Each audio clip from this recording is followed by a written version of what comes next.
morning, good afternoon, good evening, wherever you are on the big flat baseball field, the diamond of the earth. The earth is a diamond, baby. Chris, Judy, good day. Are you hungry? Yes, I am, but not starving. I've done fasting before for many days. I did liquid only, just coffee, tea, and water for a week one time. That was really difficult though because I wasn't prepared for it. If you're not eating very healthily or very healthy, if you're not eating a healthy diet prior to your fast and you have a disease like I did, those two things at the same time, it was not a good recipe for fasting so strictly for 1 week. But if you're doing a much healthier fast, or you're doing like a ketone diet, and then you start fasting, it's not too big of a deal. First 3 days are a little rough. After that, the stomach stops growling. It kind of shuts down, stops asking for food. The real battle is with your mind, because your mind wants stuff. Your mind wants food.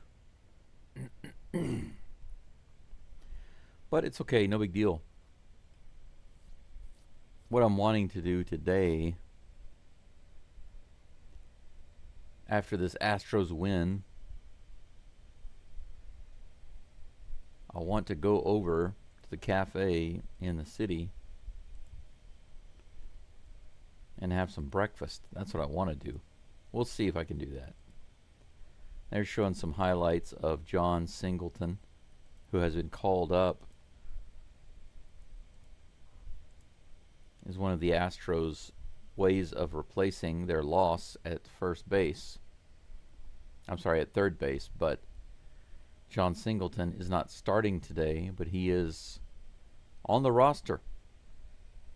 For those of you who don't know that, that's news to me this morning. I just woke up maybe about 40 minutes ago, and that was one of the first bits of news that I saw. Big John, yep. Texas Dave, how's it going? Nice to see you. Judy's nice to see you. Chris, nice to see you. All of you. Thank you for being here so early. Thank you for coming back. This game wasn't, I mean, the 3 o'clock in the morning or 3 o'clock in the middle of the night games, those are the hardest because I really need to get up by 2:15 in order to have time to wake up. But it really throws my schedule off. Now, if I get lucky and I'm able to go to bed at 9 and sleep until 2, that's good. It's like 5 hours of sleep. But that's not always the case. Sometimes it's a little difficult to go to bed that early.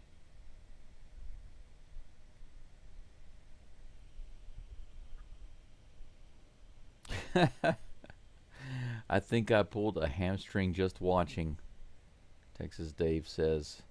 I completely understand that. But you know, for somebody who pulled a hamstring, Bredis is a strong guy, I'll tell you that. That's the second time he's had a hamstring issue.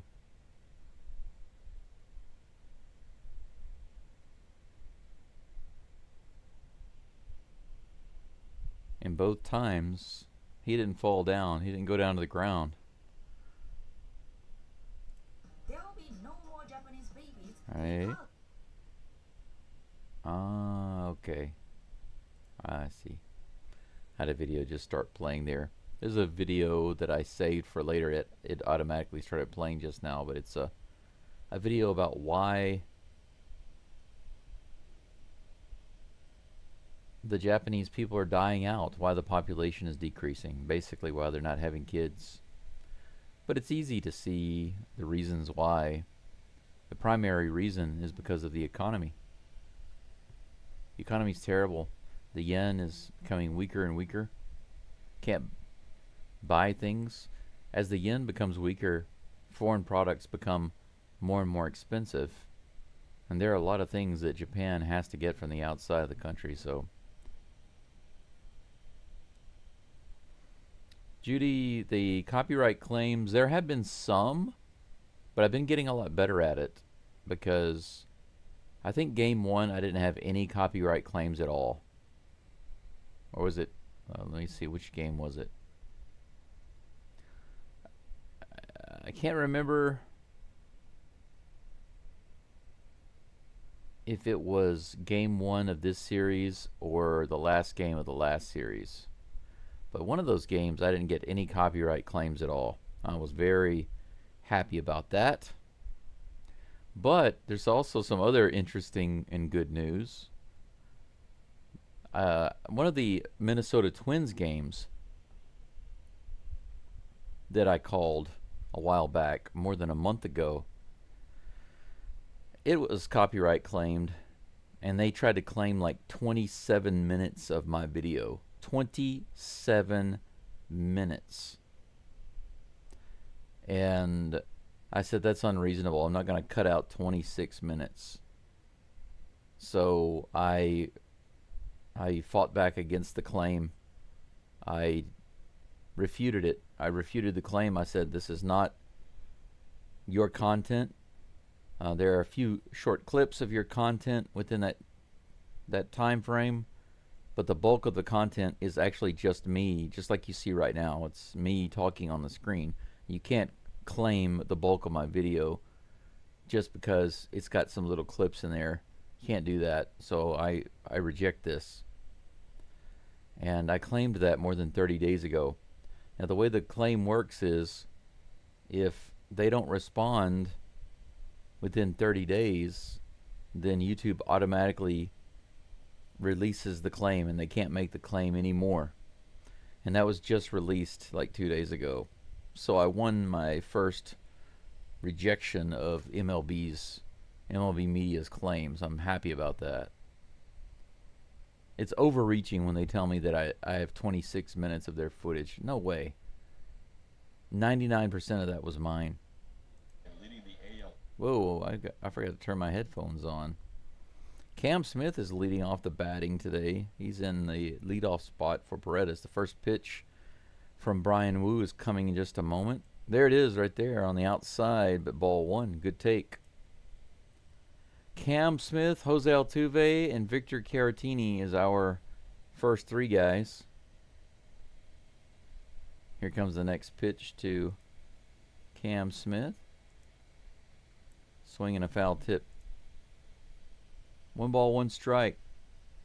Altuve's on second base today.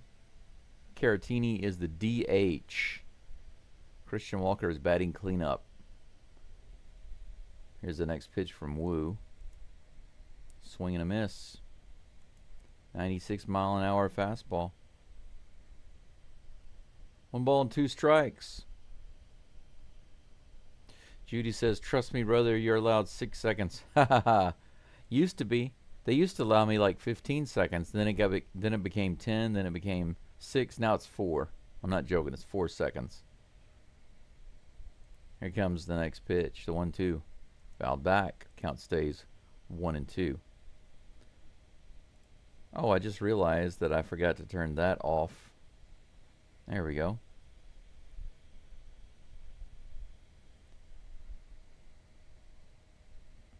Cam Smith did have an RBI yesterday, but that was his only hit. 1 for 6. Here's another 1-2 pitch from Wu. Low and outside. 2-2. And yes, Chris, you're right. The copyright claims are like a juggling act. My rule of thumb is try to cut it off before 4 seconds, because that appears to be the picky number that they've gotten down to. Right in the zone, another fastball, but fouled off this time by Smith. Apparently, Brian Wu throws predominantly fastballs. He's a right-hander, so if the Astros can actually hit his fastball, then they can score some runs off of him. Here's a 2-2. Ground ball to shortstop, couple of hops, and he throws him out for out number 1. One out here in the top of the first, and that brings up my hero, Jose Altuve.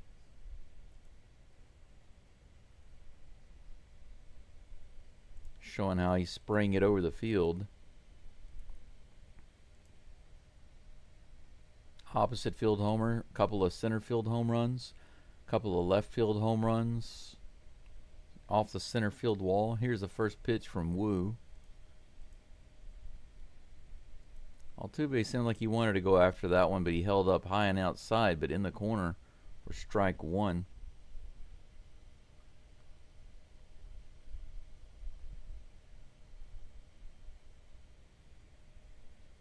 Here's the next pitch. Way high. Fouls it off. Strike two. Man, that was like 7 inches out of the zone. Go on, Altuve. You don't need to be going after that. Braden, copyright claims are when they say that you've used too much of their copyrighted material, but you can use it. However, you don't get to keep the monetization. They get it. Altuve hits out to left field. It's going to be playable. Rosarena's right there. So Altuve got the barrel on it, but right to a playa.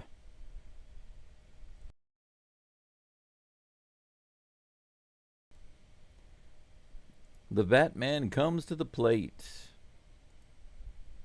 Batting lefty. I see you're having more trouble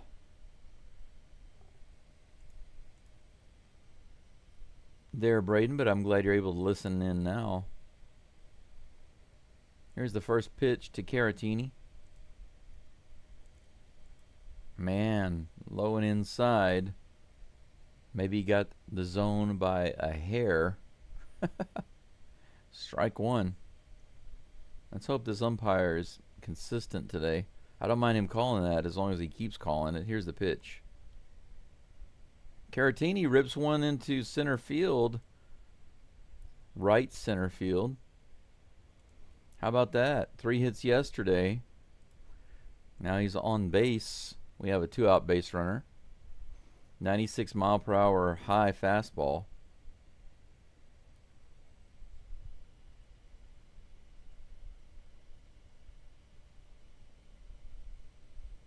Rick Beto? Sounds interesting. Never heard of him, but I'm interested. Maybe I'll look that up later. Here's the next pitch. First pitch to Walker. Low and outside, ball one.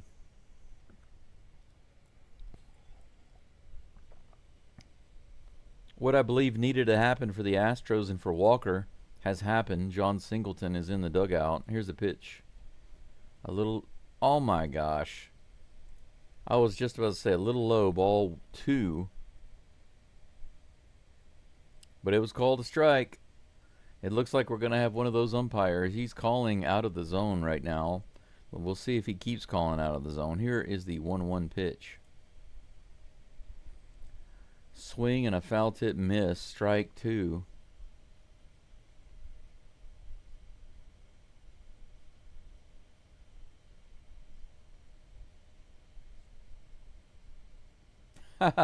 You bet? Aren't you 13? What are you betting for? I don't even support betting for adults. How can you bet? Here's a 1-2 pitch. He fouls it off. That one was a little outside. Another fastball. The count stays 1-2. Caratini on first base. 2 away. Man, that's a mountain of a man in the background. Big dude. Here comes the 1-2 pitch.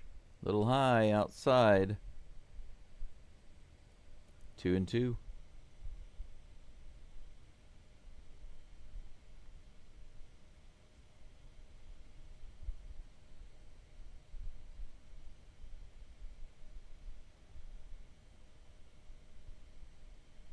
Your dad allowed you to get a fake betting app?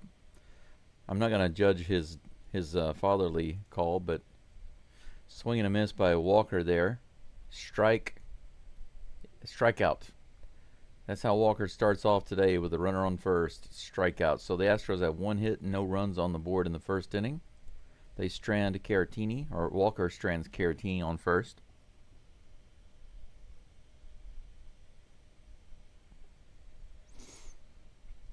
I got you, Braden.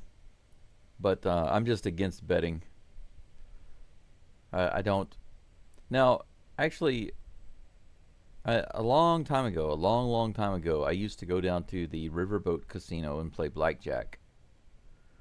And if I had been more, I guess, balanced, and I didn't drink any alcohol while I was there, then I always would have come out with about $100 or $200, and that would have been fine. Could have gone home, but they serve a lot of free alcohol while you're there, and it makes you, spend more money. When you start to win, the idea is like, woohoo, and then you bet bigger, and of course then you lose. But that's not the way you should play when you want to win. So they set the environments up so that you lose. And unfortunately, I just don't see any other way around betting. Betting itself is a very dangerous thing. Gambling and betting, it's very dangerous, and it's destroyed a lot of people, a lot of families. So I'd say stay away from it completely. Even if it's a free app, my advice is to stay away from it.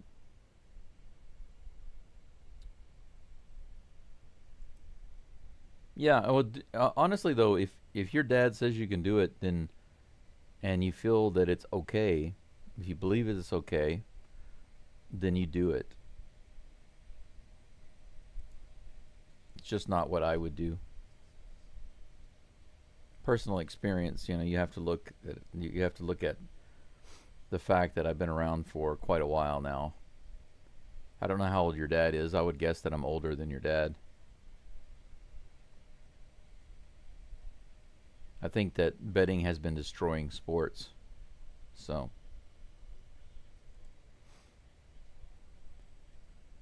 J.P. Crawford is at the plate, and he's got his nice shiny blue sunglasses on. Hunter Brown is on the mound, about to deliver his first pitch. It's on the way. There we go. Strike one, 97 on the upper outer corner.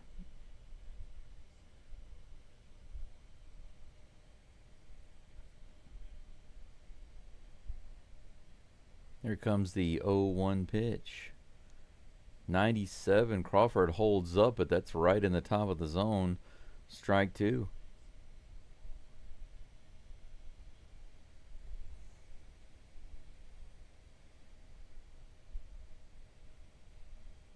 Here comes the next pitch, the 0-2. Fouled off, 98 miles an hour. Hunter Brown cranks it up just a little bit more. I'll be interested to see how Hunter Brown's arm is today, as well as his control. His power and control. These are the things that we're looking for today.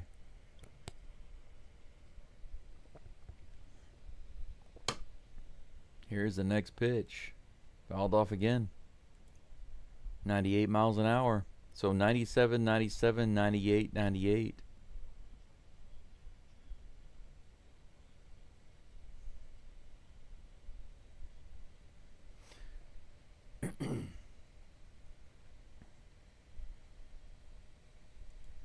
Here comes the 0-2 pitch. Woo! Wow, this umpire is pretty interesting. That's a strikeout, but a couple inches above the zone. So far the umpire is being consistent. He likes a big zone. So I will say that the umpire so far is a pitcher's umpire. He's calling it below the zone, above the zone. There's John Singleton chit-chatting with Chaz McCormick. Hey, we were just in the minors. Yeah, we were. Swing and a miss. Julio Rodriguez at the plate. The 97-mile-per-hour sinker. Foul tip into the glove of Diaz. Here comes the next pitch. Fouled off. Strike two. Oh, Braden, sports betting was around before it was legal. Once upon a time, it was illegal in America. Julio's limping around a little bit after that one. Fouled it off of his foot and he went, ooh, man. Yeah, he keeps limping around. They're going to come out and check on him. Probably just going to rub it, talk a little bit, and then he'll be okay. Doesn't look like he's going to be coming out of the game.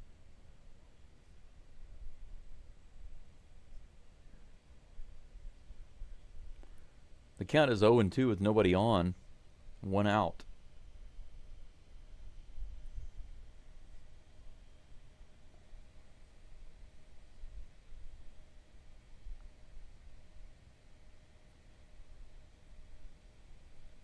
Here comes 0-2. Low and outside. 1 ball and 2 strikes.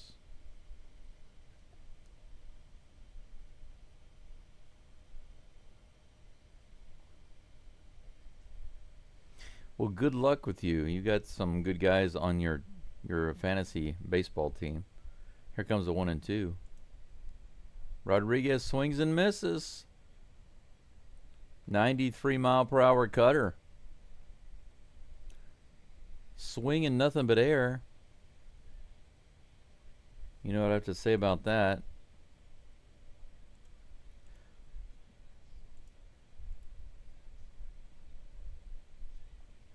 Where is it? There it is. Tommy Likey. Tommy wants swingy. Why did it take me so long to find that? Sometimes this computer, this software program, just so weird. Strike 1 to Cal Raleigh. Raleigh batting lefty. I'm not sure which Raleigh is better at, lefty or righty. He hits this one and breaks his bat. It goes right up the middle. It's going to drop. Trammell has to pull up. The broken bat likely gave him a hit there.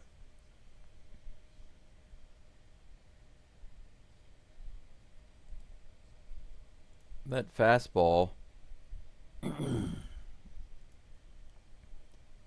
That fastball completely destroyed his bat. But because of that, he got a hit. So the Mariners also have a 2-out single. Exactly what the Astros did. Randy Arozarena at the plate. Here's the first pitch. Man, he goes after it. 98 miles an hour right in the middle of the plate. Swing and a foul tip miss. Judy says, does chewing on cocoa leaves ruin your fast? It would make it a little non-beneficial. High and outside. 1 ball, 1 strike. Shea Whitcomb over on third base for the Astros today. Dubon at shortstop, actually. It's nice to see Altuve at second. He throws over to first. Raleigh's back.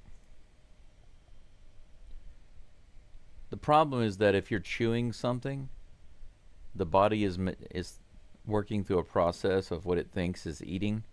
And so it's producing chemicals and stuff, and it's expecting food.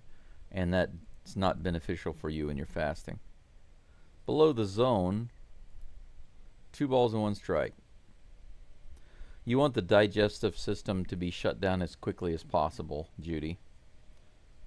Because whenever that shuts down, other things start happening like healing. So you want to not chew anything possible. This is grounded down the third base side. 2 balls and 2 strikes to Randy Arozarena.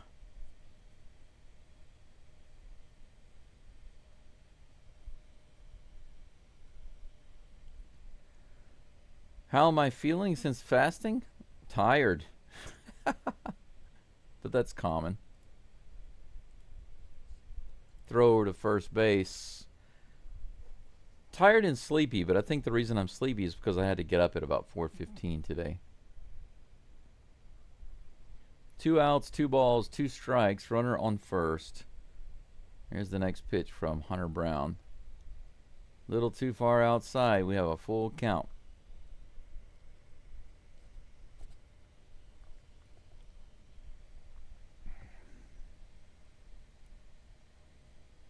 looking forward to getting my second cup of coffee. I made this one a long time ago. It's already cold. Hunter Brown gets a new baseball. Looks for the call. Now he's got it. It comes set. Here's the full count delivery to a Rosarena. Swing and a miss. 99 miles an hour, up and out. Strike 3, and that's 3 strikeouts for Hunter Brown in the first inning. Looking pretty good so far, the Diesel.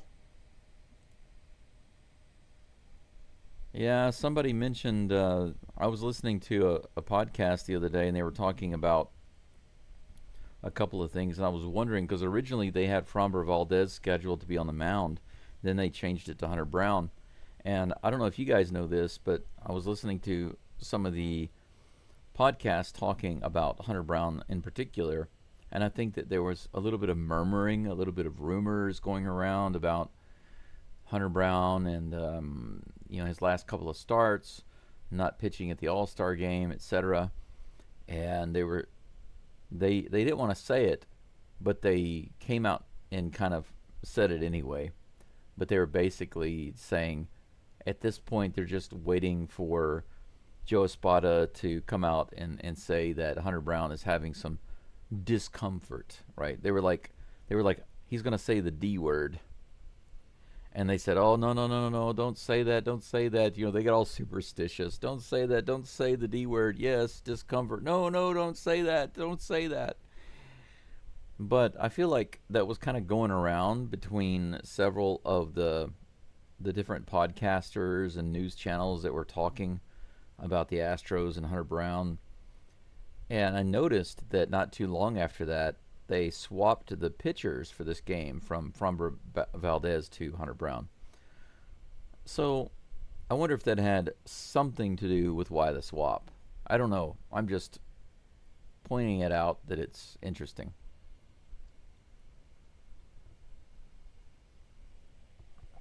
All right. We are back at the game, back at the park. Yainer Diaz is at the plate facing Brian Wu. His 19th pitch of the game, and the first one to Diaz is on the way. He fouls it off, 94 right in the zone.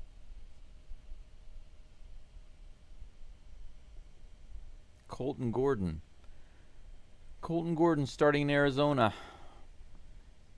He's had a nice rest. I hope he's in form.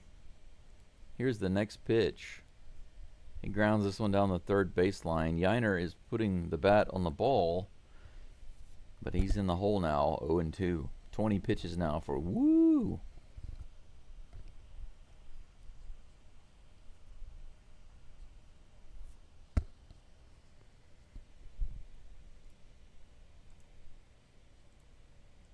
Here comes the next pitch. It's straight up in the air. Is it playable? It's over on the dugout, the side of the Mariners dugout, but it's into the crowd. Riley can't get to it.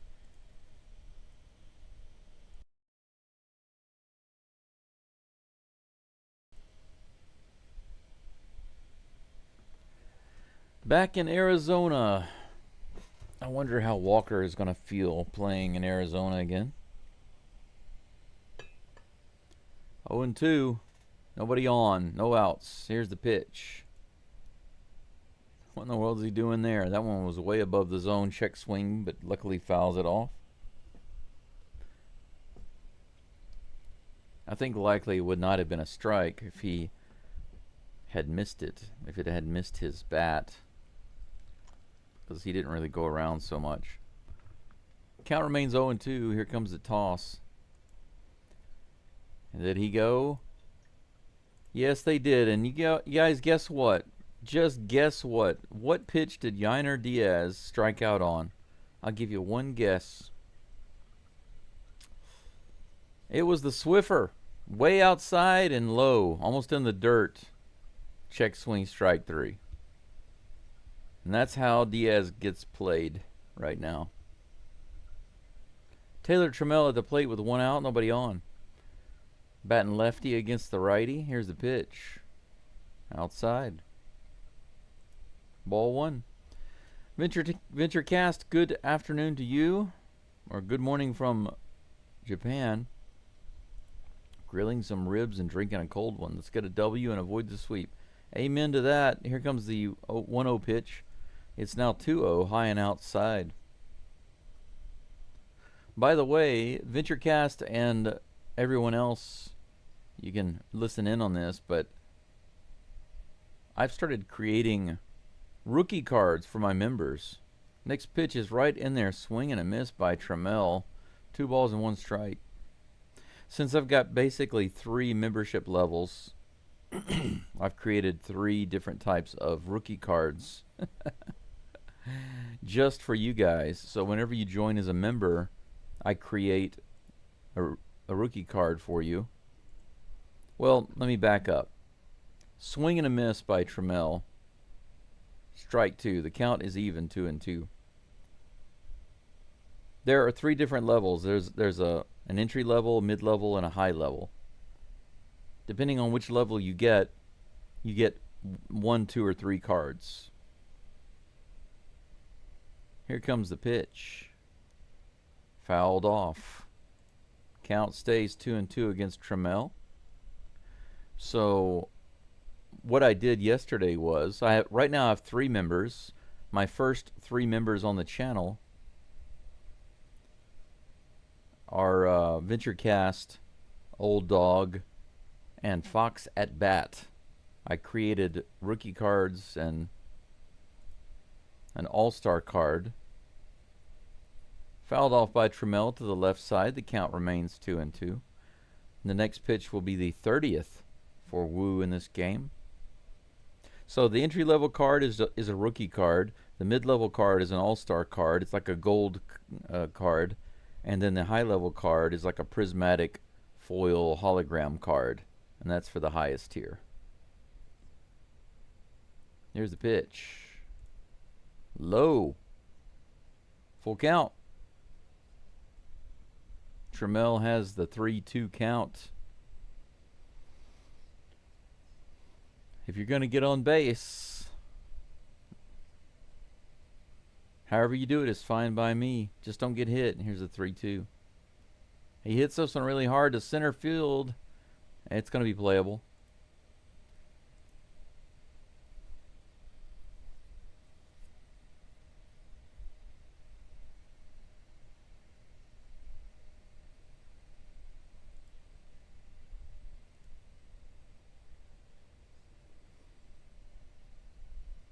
Two away. Dubon comes to the plate. Batting 7th in the lineup for the Astros today. Here comes I said no play. And he tried. The third baseman tried. A little tapper on the third base side.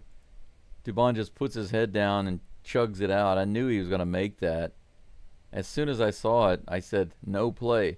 Third baseman decides to try to make it into a play. But dubious to the base way before him. Another 2-out single. Cooper Hummel at the plate. Hummel's in left field today for the Astros. Hey, look at that. Is it going to drop? No, almost. The very first pitch, he lines it opposite field.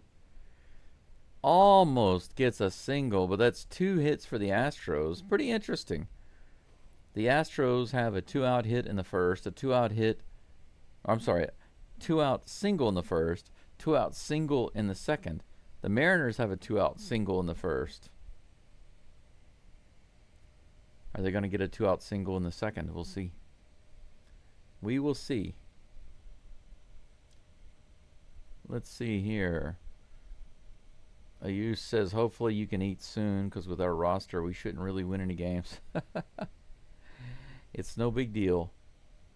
If I need some kind of extra nutrients, I can always start drinking vegetable juice. I can always do that. Just can't have the sugar. Can't have the solid foods. That's the main thing.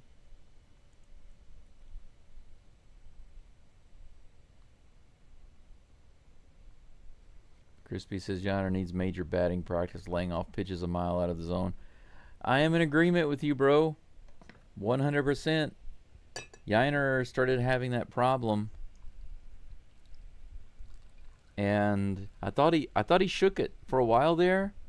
He went through a period where he wasn't chasing that stuff, and he was squaring the ball up, but then he went right back to it. It reminds me of the old expression, a dog returning to its vomit, you know.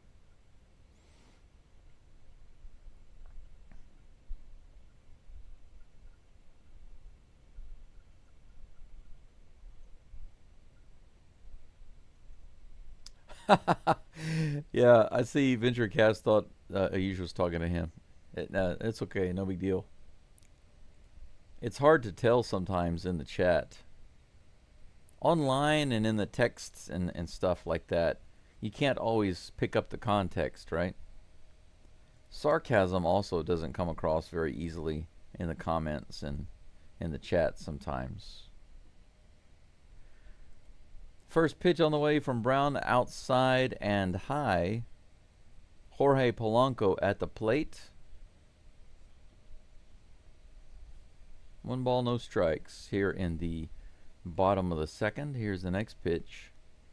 A little above the zone. Ball 2.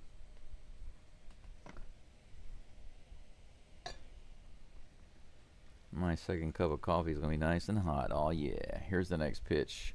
Right there in the bottom of the zone. A nice changeup. That was a good pitch. I liked what I saw there. Not only was the location good, but the movement was nice. With 2 balls, 1 strike, here comes the toss. Low and inside in the dirt. 3 balls and 1 strike. First couple of balls didn't miss by much, but this one was way off.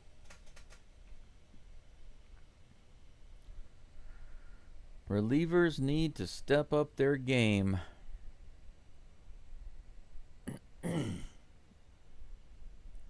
I agree.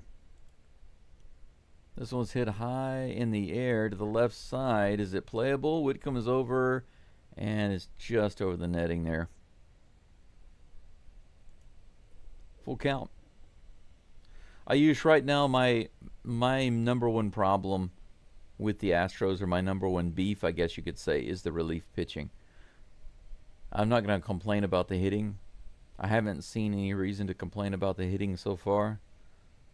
Just going to complain about the relief pitching. 97 at the top of the zone, hit way up in the air on the infield. Dubon is underneath it, puts it away. 1 away. All right, he gets out of the 3-2 count.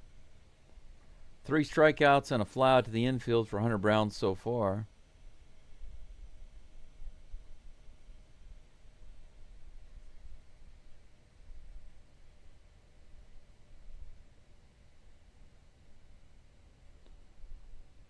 Here comes the first pitch to Luke Raley. All right, nice pitch. Another changeup. No, that was a knuckle curve. On the outside edge. 0-1 is the count. One of these days I want to go to Seattle, watch a game, and wear all orange. Strike 2. Fastball, 99 miles an hour. Woo, that is 1 full cup of coffee. Heck yes. Here comes the 0-2 pitch. Fouled off, another 99 steamer. Brown is speeding up a little bit here.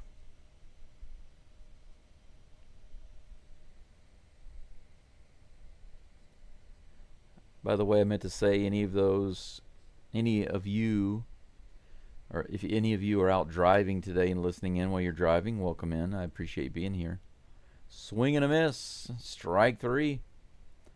98 miles an hour. Over 10 in his career against Hunter Brown.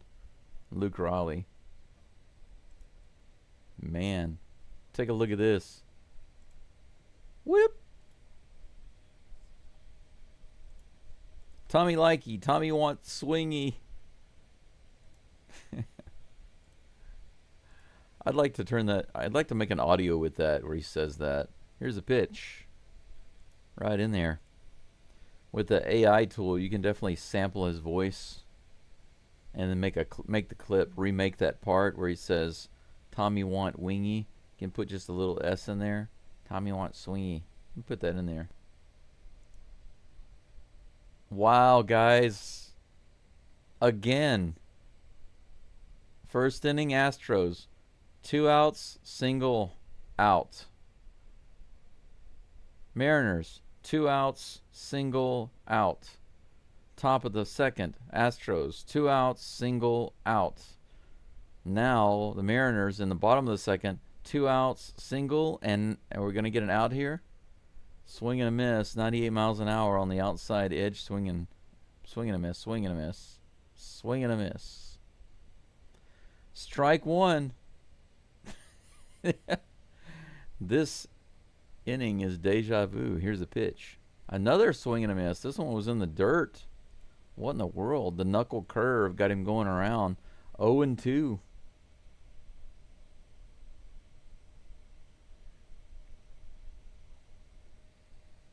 Well, I will tell you this. I don't know about Thailand, but Hunter Brown steps off the rubber for a moment. They did make the MLB package available in Japan, and I believe that there are some streamers in Thailand. 99 miles an hour outside, ball 1. 1 and 2 is the count. If I'm not mistaken, the Orioles broadcaster calls the games from Thailand, if I'm not mistaken. Here's the pitch. Little high. Did he go around? No, he did not, they say. 2-2. How many Ks does Hunter Brown have? He's got 4, I think.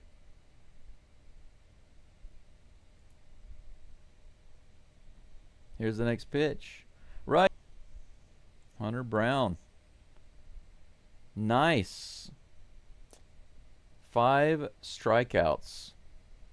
5 of 6 outs for Hunter Brown are strikeouts. And guess what, guys? Inning number 1 and inning number 2 were the same for the Astros and the Mariners. The only difference was how they got the outs. But they went out, out, single out. Out, out, single out. Out, out, single out. Out, out, single out. 4 times in a row. No kidding. Top of the first, bottom of the first. Top of the second, bottom of the second. The same. Yeah, I used 5 and 2 innings right off the bat. If he keeps pitching like that, man, can you imagine how many strikeouts he would have? And so far, his pitch count isn't bad. It's a little high, but not too bad. If he can get that down, he's at 34. 25 of those are strikes.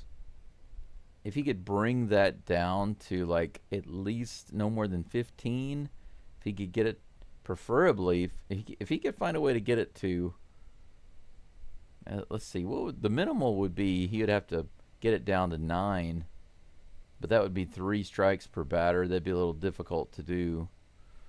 9, 15, I'd say.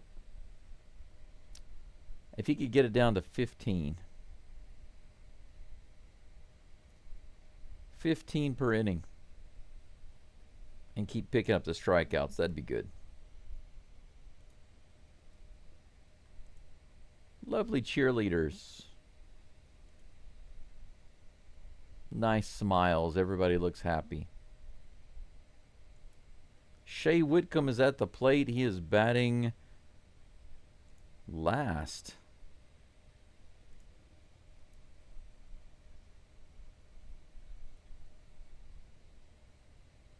Batting average for the season through just 12 games is .053. Strike 1. Here's the next pitch. He fouls it off. Strike 2.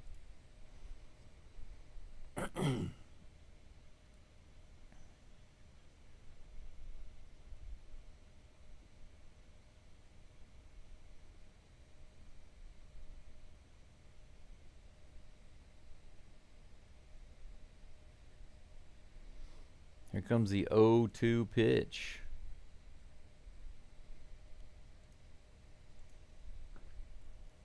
You might be able to find a sports bar, VentureCast, but I'm kind of wondering about the time. 1 ball and 2 strikes to Whitcomb. Here comes the next pitch from Wu.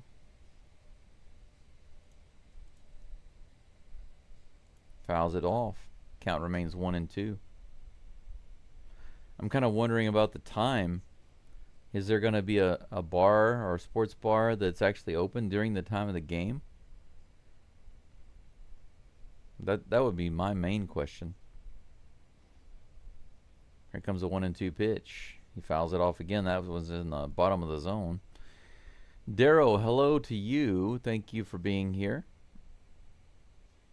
Braden, I agree with you. You mean the one on the left? Yes, I think she's the prettiest.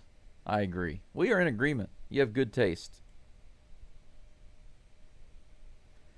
1 ball, 2 strikes. The 39th pitch of the game for Wu. Little high, ball 2. Good eye there. And I want some of this hot coffee. Give me.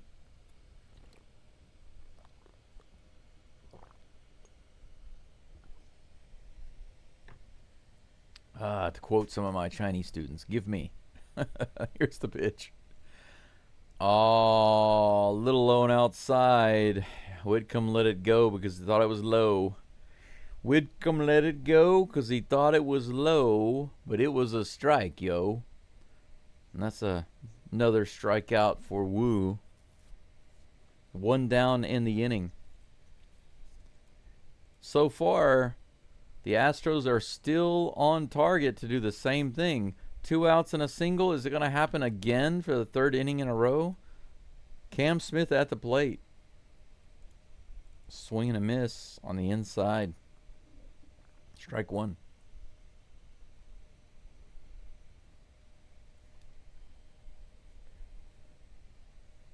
Yeah, you're right, Braden. But my thing is most of the games start later than this one. This is an afternoon game, and it's on the West Coast.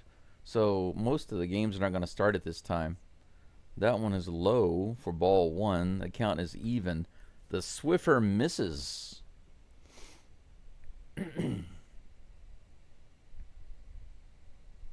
So some of these games would happen basically early in the morning. I just don't see a bar being open in the morning.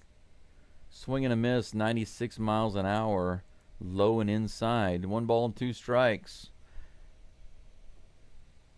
Crispy's got an opinion about Bryce. I'd prefer Matthews starting over Whitcomb. Was starting to look better in this series, and he's the future. Swing and a miss. Strike 3. Smith goes down. Another strikeout for Wu. And here we are again. 2 outs.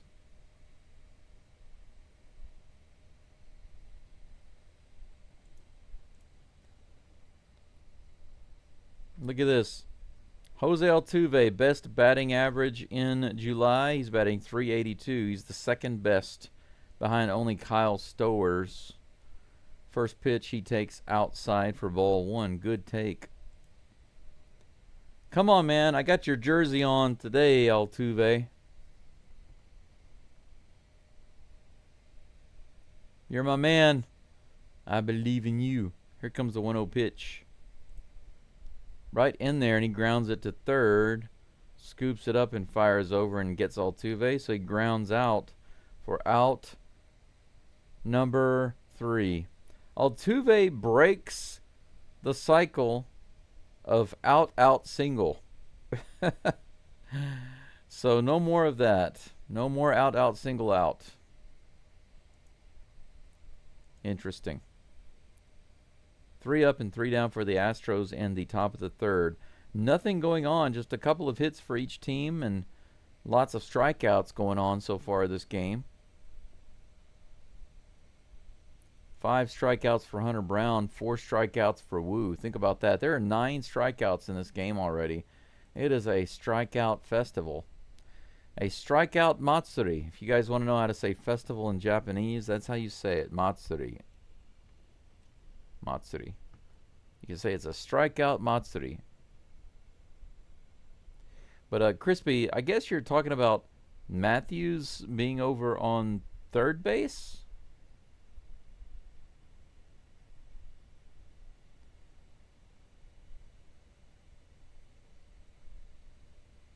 I don't know what his experience is on third base. Isn't he normally a second baseman? Whitcomb has experience at third base. Not necessarily saying he's a good third baseman. I'm just saying that he's been over there several times for the Astros.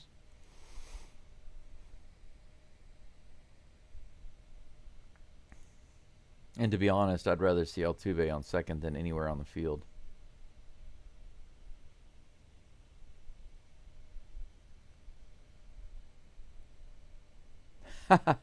Venture, I see what you're saying.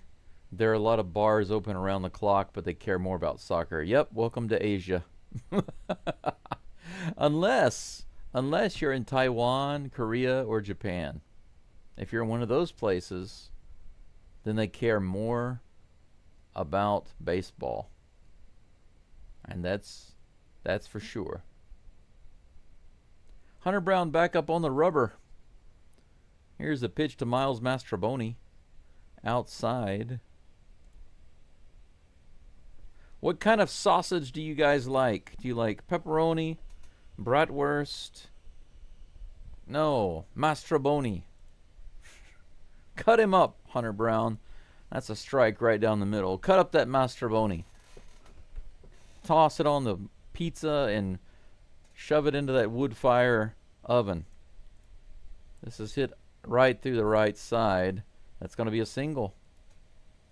Leadoff single for the Mariners.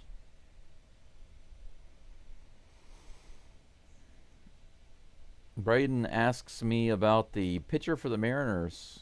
Said his grandfather was 95 and in bad health. After his start with the Yankees, he had a no-hitter going into the 8th. It got broken up, and the no-hitter got broken up. He was listening to it on the radio after the game ended. He heard that his grandfather passed away. I didn't know about that. That's sad, but very interesting. He's going to be able to play it. Mastrobuoni's going to tag, but he's just making the throw. Good throw by Trammell. One away. Runner stays on first.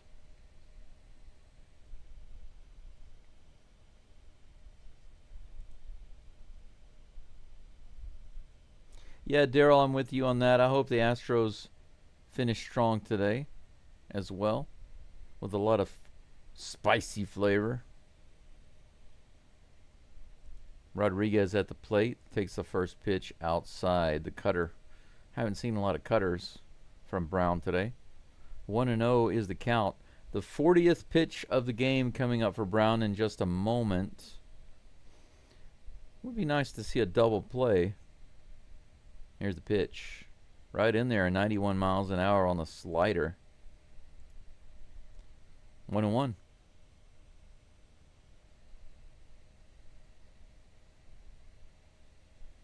I have an interesting story to share with you guys. It does involve a battle, a real-life battle. Hunter Brown fires over to first base lightly. The crowd gives some customary boos. My friend and his mom came by yesterday, and they actually showed up before the game was over, so they waited outside while I was doing the extra innings. This is a tapper to shortstop. Devon can only go to first. He barely makes it over there. Rodriguez claims that he was safe, but the umpire fires it off as out. They might look at it. They're going to take a look. They might want to review it. Can't see it from that angle.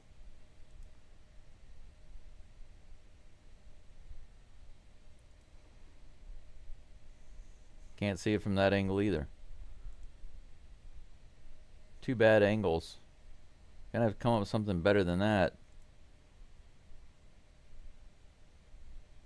Yeah, they overturned it. His foot got on the bag. He's safe. That's going to be an infield hit.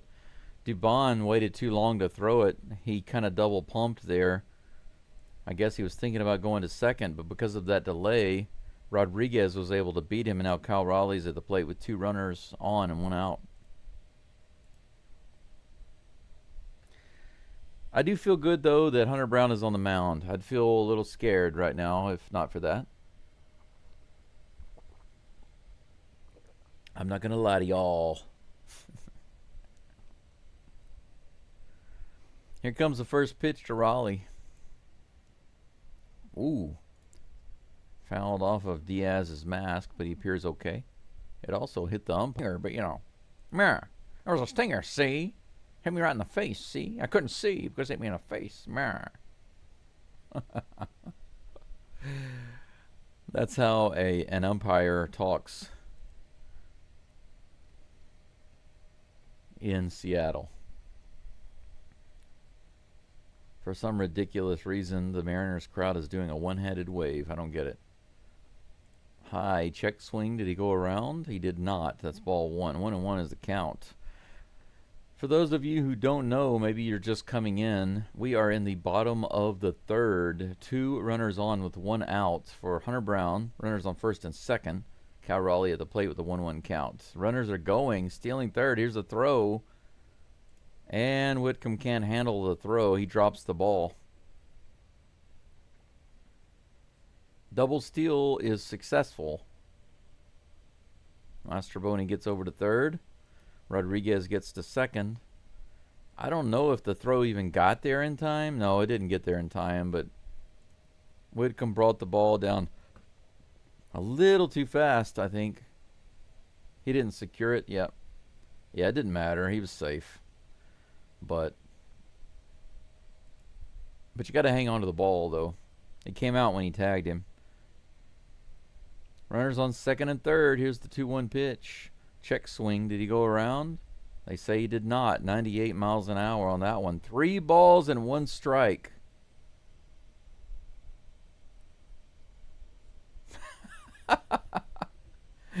Put Jose Altuve at catcher to freak people out. Little meeting on the mound between Diaz and Brown. 3 balls and 1 strike is what they're discussing right now. 58 people listening to the live stream. Thank you for being here. Do me a favor. Press the like button on the live stream video. I only have 23 likes. I think that less than a 50% like ratio is unacceptable. Unacceptable! Please press that like button if you have not done so already. If you have done so, arigatou gozaimashita. 3 balls and 1 strike. Here comes the pitch to Raleigh. Swing and a miss. Foul tip. 98 miles an hour. Right on the outside edge. Full count.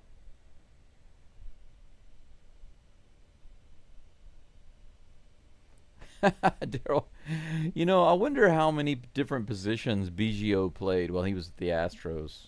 I do wonder about that. I'd like to know. That'd be an interesting stat. Full count pitch. On the way. 99 miles an hour. He fouls it off into the crowd. This crowd is so weird, man. Raleigh fouls it off, and they immediately, ah!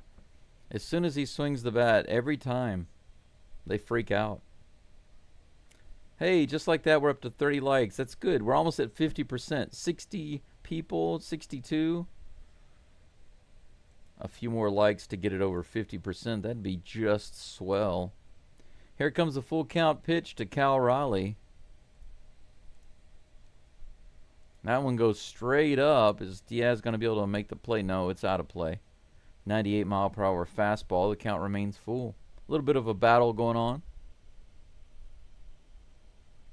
Hey, Braden, no problem. Thanks for being here, man. Just leaving it playing in the background actually helps my channel. It helps because view duration actually matters a lot to YouTube. So thank you for leaving it playing. Here's the pitch. Outside, way outside. I'm not really sure why they decided to do that, but Diaz sat up. He sat up outside. And Hunter Brown threw it exactly where they were wanting to go. But it was like 8 inches off the plate. Why would Cal Raleigh swing at a pitch 8 inches off the plate? The bases are now loaded for Randy Arozarena. 1 out, bases loaded. I think they deliberately put themselves in a jam right there. 97 miles an hour in the dirt, ball 1. I don't see any other way around that. I think they deliberately put themselves in a jam right there, and I don't understand why. 1-0. Here comes the pitch. Fouled back.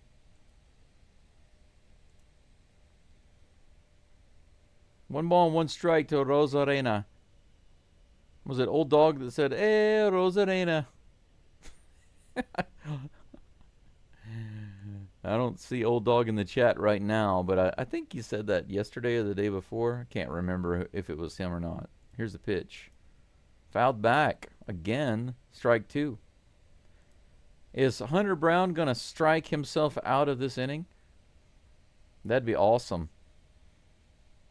How disappointing would that be for the Mariners to get bases loaded with 1 out and then strike out, and just strand the bases loaded? Here's the 1-2 pitch from Hunter Brown. The tag is fake.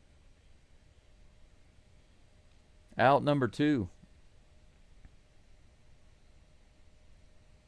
Cooper Hummel catches the shallow left field fly and throws it all the way into Diaz.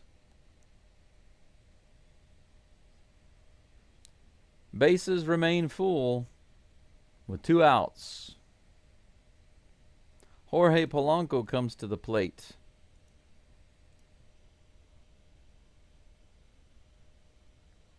What's up, Fish-Eyed Fool? Thanks for coming in. Diaz calls a timeout for some reason. He didn't like something.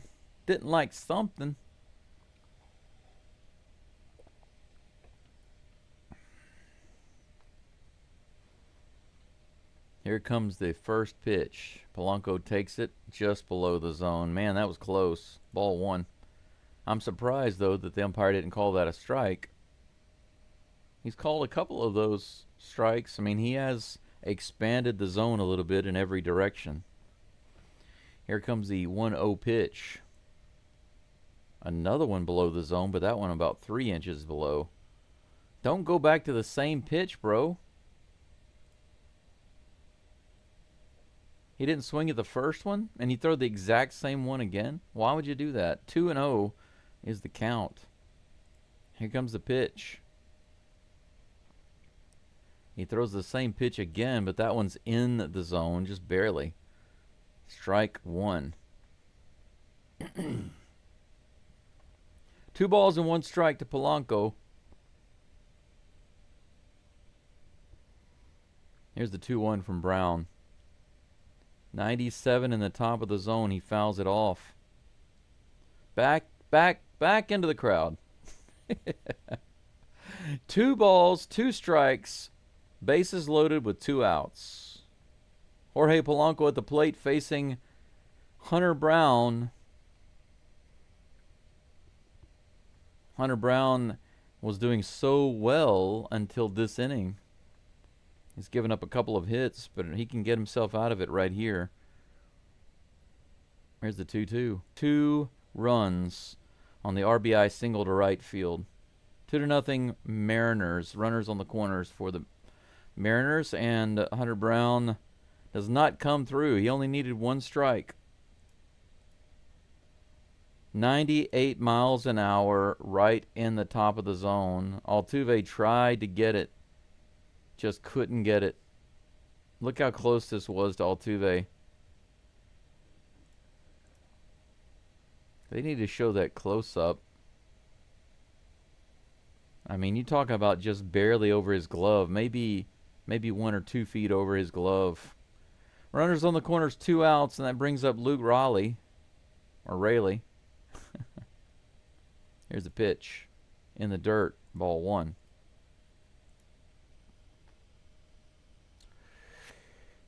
Right now, he's not doing so well. I mean, he started off this game pretty well, Ayush, but I think they keep putting him back out there to try to prove something or let him prove something. Now, if he only gives up 2 runs and he goes at least 5 solid innings, that's fine. But we'll see. 1 ball, 1 strike. He makes a little lob over to first base. Runner's back. Polanco.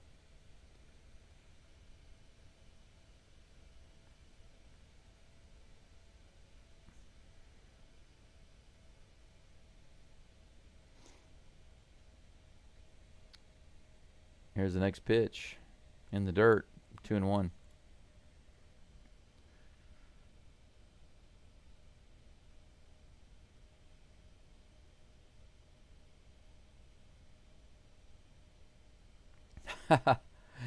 Braden, it's a funny picture that you it's an appreciated cute image that you present there. Swing and a miss on the outside, 87 mile per hour changeup. 2 balls and 2 strikes against Rayleigh, I think. Grab my live stream and go relax before bed. That's pretty cool. Here's a pitch. High and outside. Full count. Come on, Brown. Don't load up the bases, man. Can't do that again. Got to get through this. This is your number 6 batter. He's only batting .227. You can probably put nothing but fastballs in there. Could have done that from the beginning. Here's the pitch. Right in there. Swing and a miss. See? That was a changeup, too. He couldn't even hit the changeup right in the center of the plate. 88 miles an hour. Couldn't hit it. Struck out. So Hunter Brown does get out of it, but he gives up 2 runs. 2 runs through 3 innings is not a big deal. If Hunter Brown gets through 6 innings, I don't know if he can. Let's see. What is his pitch count? Let's take a look. Pitch count is 64. 74, 80.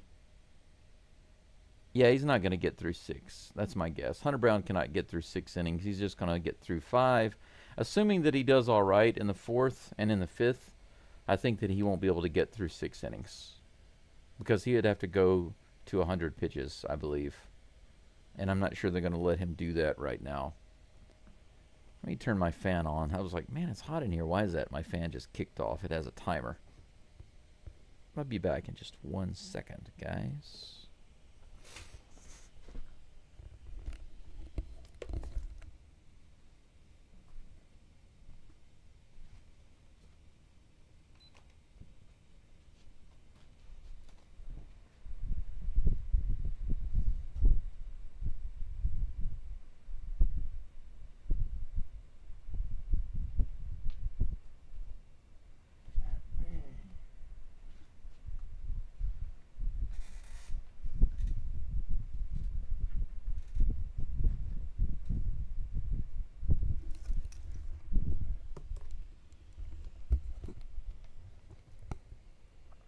I will say this about my fasting. I have had a persistent cough and a little congestion for several weeks now. I'd say more than 3 weeks. And I took some cough medicine. It seemed to start to extract it out. But fasting seems to have accelerated my healing, so that's good. Caratini swings on the very first pitch and is thrown out. From second to first. 1 pitch, 1 out. Let's not make it easy on Brian Wu. He's up to 47 pitches. Come on, let's work him. Christian Walker with a strikeout. Christian Striker at the plate.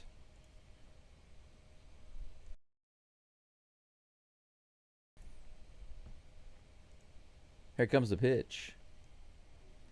Wow, that was actually in the zone, up and in. Called a ball. Amazing. 1-0 to Walker. With 1 out, nobody on. Here's the pitch. Grounded to shortstop. Another ground out. The throw was in the dirt. First baseman had to really reach for it. J.P. Crawford not known for his awesome throws to first base. Luckily for the Mariners, they have somebody at first base who can catch that trash. 2 outs. 3 pitches in this inning for Wu, and he's already got 2 outs. Yainer Diaz at the plate. Here's the pitch. The Astros are not giving Hunter Brown much of a rest, are they? On the inside, 94 miles an hour, strike 1. And the Astros got to give Brown a little more break than this. Hey, Caesar, I see you. What's going on? Thanks for coming in. Here comes the 0-1 pitch. Yainer hits that one on the ground. Another ground out to shortstop. And another bad throw by Crawford. But the first baseman grabs it. 5 pitches. Just like that. 5 freaking pitches. And Hunter Brown is back out on the mound. Man, so Hunter Brown has a really long inning. Gives up 2 runs. The Astros come out. 5 pitches later, the inning is over. Just like that. We go to the bottom of the 4th. Hunter Brown back up on the mound at 64 pitches. He's averaging nearly 22 pitches per inning.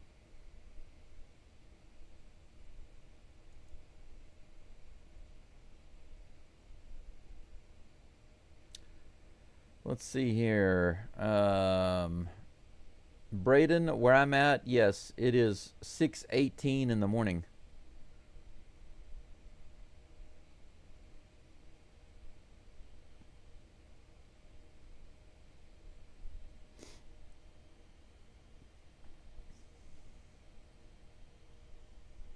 Well, I do agree that Hunter Brown is still a Cy Young candidate, but he's going to have to lock it down if he expects to win. If he expects to have a chance to win, then he's going to have to get back on track, get back on the Hunter Brown Express. He's going to have to start running on diesel again and get off the regular unleaded. Let's see here.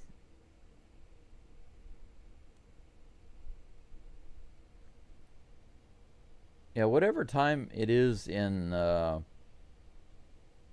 Seattle, I'm not really sure. Maybe it's 3:19 in the afternoon. Maybe, I don't know, but I just know it's 6:19 in the morning here.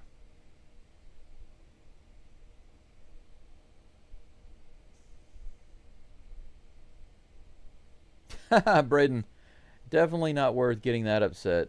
Trust me, it's not worth it. If you're going to get that mad, you should just not even watch baseball. The main problem has been the relief pitching. The main problem has been the relief pitching, because if the relief pitching hadn't broken down in the first game, we would have gone to extra innings. If they hadn't broken down yesterday, we would have won the game. So it's the relief pitching is the main problem.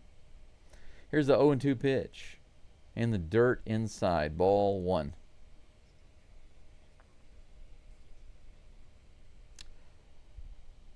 Hi, my name is Ayush. Ayush negative.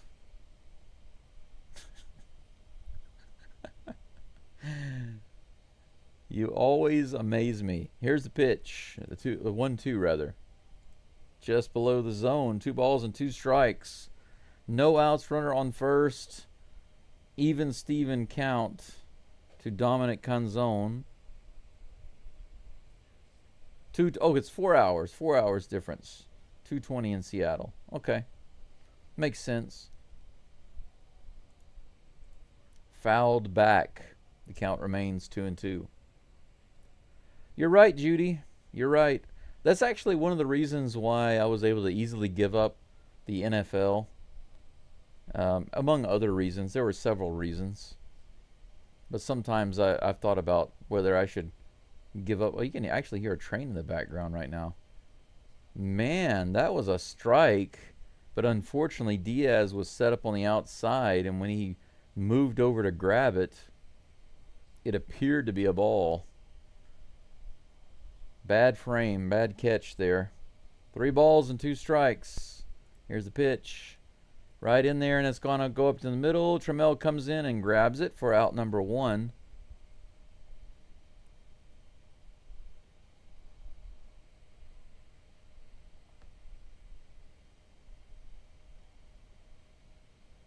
Garver stays at first base.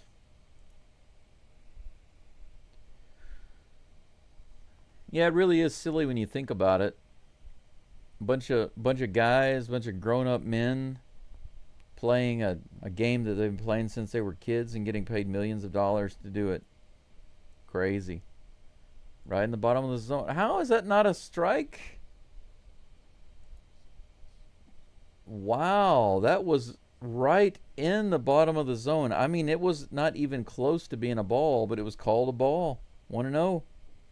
Man, another one right in the bottom of the zone. That one was lower than the last one, and it was called a strike. You can't make this stuff up, folks. This umpire is special suddenly. Here comes a 1-1 pitch. In the dirt, ball 1. I mean, sorry, ball 2. 2-1.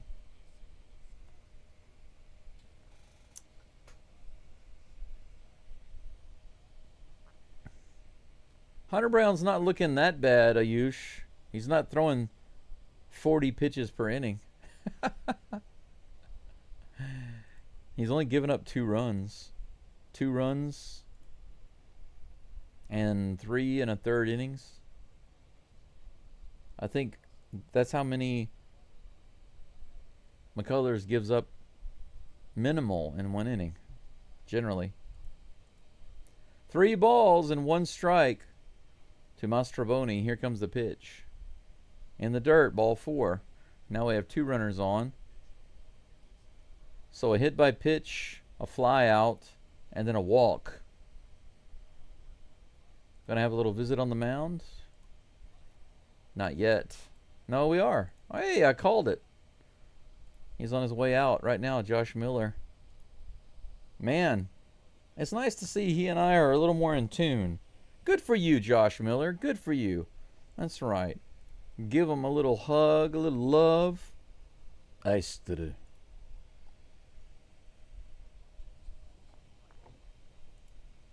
This is what he's saying. Yo, nani o shimashita ka? It means, hey, what did you do? Nani o shimasu ka? What are you doing? Kore wa nan desu ka? What is this? Sugoi ja arimasen desu ne. It's not cool, is it? Isn't it? Or is it? Here comes the first pitch to J.P. Crawford. He fouls it off. 96 miles an hour. I can't tell if J.P. Crawford swings at more pitches than Altuve or not. He swings at a lot of pitches. 0-1 is the count. And here comes the toss. Right in the top of the zone again and fouled off again. 0-2.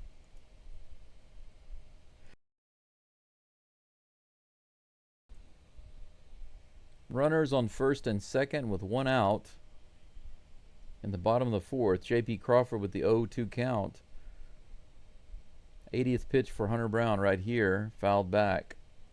Count remains 0-2.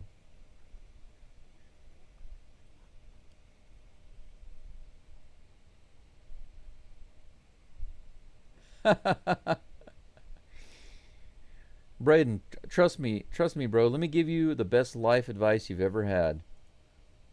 Just ignore it. Here's the pitch. Fouled off again. There are several guys in this chat, Braden, that you'll notice that come back in. They're regulars, and they say they have a very negative outlook. if the Astros are doing well or winning, they say it's a matter of time before they do bad again. Swing and a miss. 83 miles an hour. That's the 7th strikeout for Hunter Brown. J.P. Crawford goes down. That was a nice toss.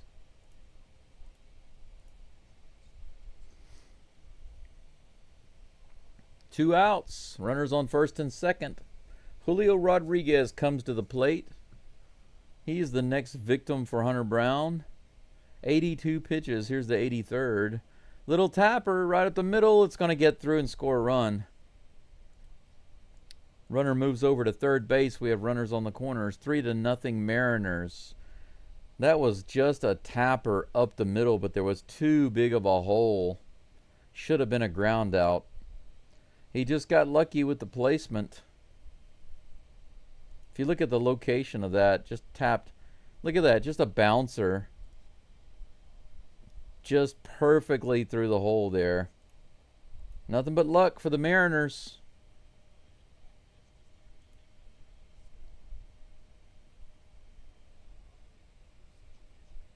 No reason to get mad.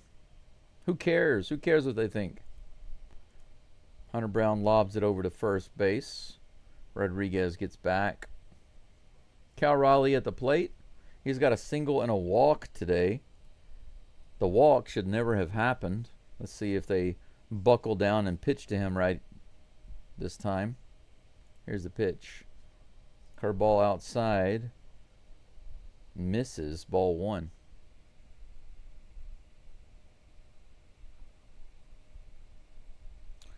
Ayush, I'm putting you in timeout for 5 minutes.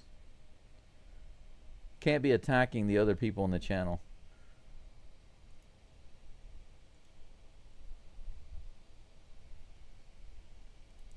Cal Raleigh fouls that pitch off for strike 1. It's 1-1.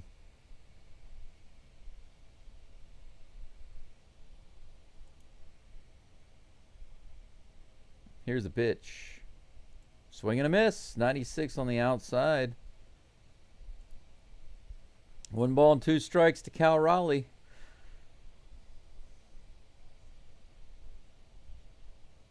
Caleb Ward is actually in the bullpen going for the Astros right now.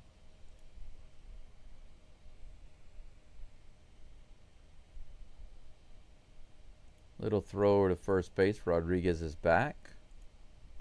Boo, boo. You know the number 4, he's number 44, Rodriguez. The number 4 is an unlucky number in Japan and in China. Can you guess why? Here's a pitch outside, ball 2. Rodriguez steals second base, no throw. Runners on second and third now with 2 outs, 2 balls, 2 strikes.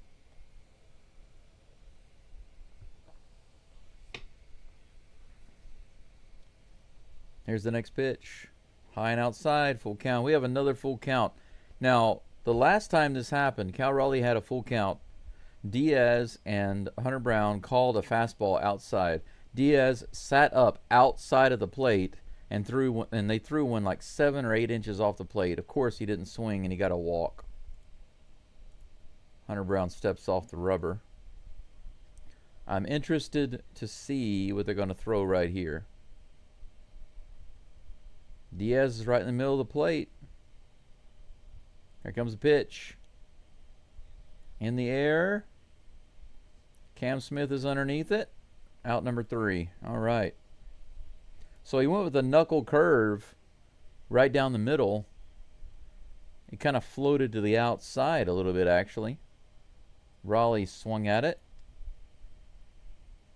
and put it right into the glove of Cam Smith. So no more damage done. A little bit of stress for Hunter Brown in the 4th inning. The Mariners have managed to find the bat on him. If he's going to have an opportunity at a win, the Astros are going to have to score some runs here in the top of the 5th, because I don't believe that he's going to be in the game much longer. Hunter Brown now, let's see, at how many pitches? Let me find the information on screen. 89 pitches. That might be it. Hunter Brown might not even be back on the mound in the fifth. Depends on how he feels. But at 89 pitches and only 57 of those strikes, that's terrible, guys. 57 strikes out of 89 pitches. That is really terrible. Especially for Hunter Brown. Wu is only at 51 pitches, and 39 of those are strikes. He's having a much better day than Hunter Brown, very quietly getting it done. 2 hits for the Astros, 6 hits for the Mariners. Mariners are leading 3-0. Taylor Trammell is due up in just a moment, followed by Mauricio Dubon and Cooper Hummel.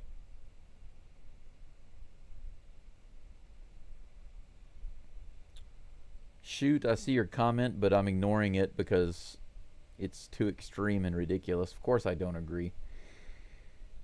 Let's see here. Mel, you're correct. The number 4, he's talking about the number 4. For those of you who don't know, the sound is very similar to the word they use for death, and that's why it's considered an unlucky number. Here's the first pitch to Trammell. A little low for ball 1. The interesting thing is that if they use it in sequence, like if they use it in certain ways where there's more than 1 4, they say it's no problem. But when you use it by itself, they don't typically like that. Here's the 1-0 pitch. On the outside edge, 94 miles an hour, strike 1. 1-1. Taylor Trammell is going to rip it right here. Here's the pitch. Oh, he held up. That was it, man. He didn't pull the trigger. He tried. 89 right there. His bat was right on it, too. He had it lined up and stopped. Come on, man. If it's in the zone, I want to see you rip it. Rip it good.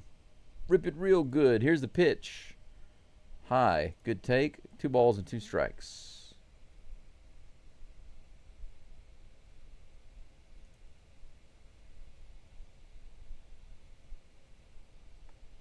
Juan, you're comparing apples to oranges. Here's the pitch. Low and inside, full count. The way that they were pitching and the way they're pitching now, completely different. And actually, that's another thing. Here in Japan, the pitchers not only pitch longer, typically, but they also bat. It's common for all the pitchers to bat here in Japan. A little too far inside. He gets a walk. Wu really wanted that strikeout, but it was a good take. It was a little close, but it was definitely 2 inches inside. Lead-off walk. How about that? We got ourselves a base runner with no outs. A couple of Astros fans in Seattle sporting their big old orange shirts. Doobie at the plate with Trammell on first base. We got a fast guy on. Let's move him around. He takes that first pitch inside. Ball 1.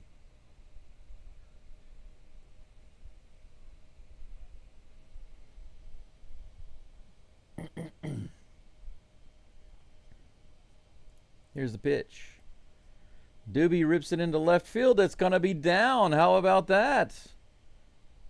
Scooby-Doo with a single. Now we have the tying run at the plate. And Cooper Hummel, runners on first and second. You know what? I haven't seen a Hummel homer in a really long time. And now they're having a little meeting on the mound because nothing says we're scared like Cooper Hummel at the plate, right? All right, let's take a look at Hummel's stats. Cooper Hummel is batting an amazing 175. He did line out earlier, so he put the bat on the ball. But right now he's about to tie up this game. Who's going to tie up the game? Pretty ridiculous. Here's a pitch. Right in the bottom of the zone, 95 miles an hour, strike 1. Hummel takes it, just like a little puppy takes their food. There you go. Here's the 0-1 pitch. 60 pitches now for Wu. Here's the toss. In the dirt, low and inside, 1-1. Runners on first and second here in the top of the fifth. No outs. 1 ball, 1 strike. To Cooper. Pummel the ball. Here comes the 1-1 toss. Grounded to the right side. Could be a double play ball. And he's safe at first base. They don't get him. Relay was just too slow. We have runners on the corners with 1 out.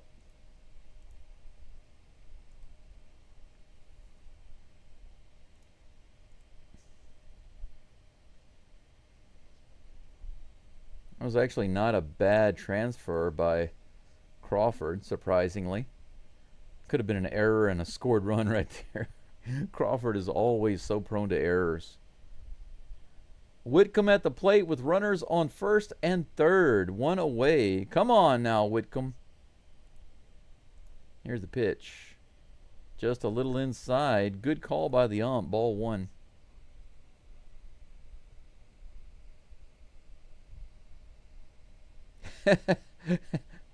That's a very simple, direct, straightforward way of looking at it, Crispy. Here's the pitch. Too far inside. Ball 2. Crispy says, let's do the exact thing the Mariners did to us. Score some runs. It sounds really, really aggressive. Like, if you say that again, I'm going to tell you to stop. Here's the pitch, the 2-0. Hit out to left field. Is it going to drop? Crawford can't make it. I knew it. I knew he was going to make an error. Trammell gets in. He scores.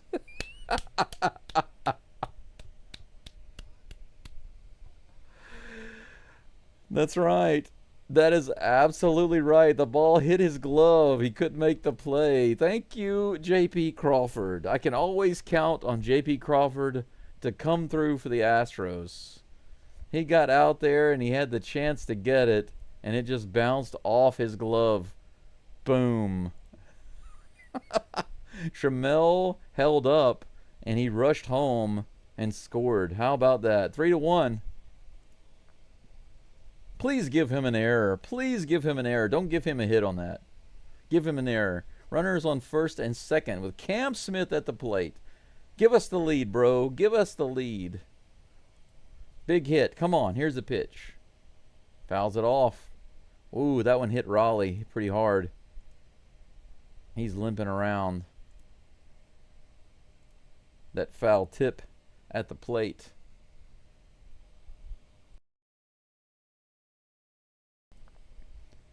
One out, runners on first and second for the Astros. Raleigh's moving around now. He looks better.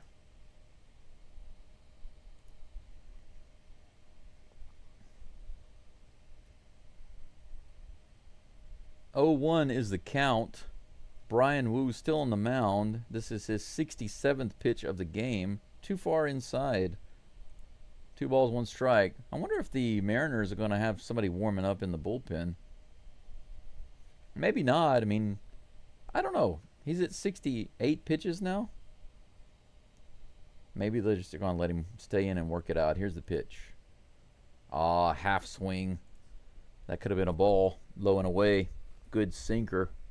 Tricked Cam Smith. He just kind of tossed the bat out there. And now he's taking a timeout. 1 ball, 2 strikes. Yeah, Judy, we need those weak opponents. Give the Astros time to get healthy. That's for sure. Here's the 1-2 pitch. Hit out to right field. All the way out to the wall. It's off the wall. He's been so hot this month. We really needed him to come through right there for that extra run. 2 away, runner on second. The Batman Victor Caratini comes to the plate.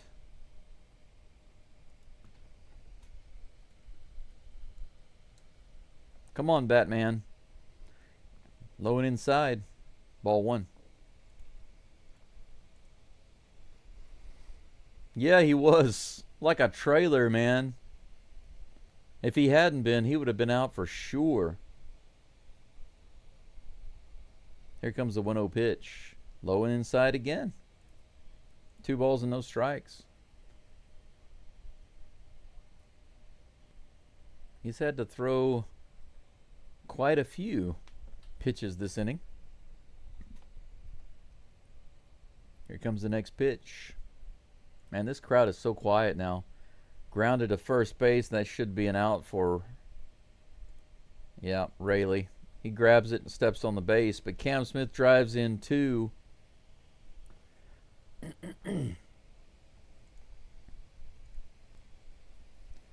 Man, the Astros pick up 3 runs in that inning. Tie the game up. 6 hits for the Mariners, 4 for the Astros, 3-3. 1 error, courtesy one J.P. Crawford. Thank you, Mr. Crawford. It's not a matter of if Crawford will commit an error. It's just a matter of when. He is an error machine.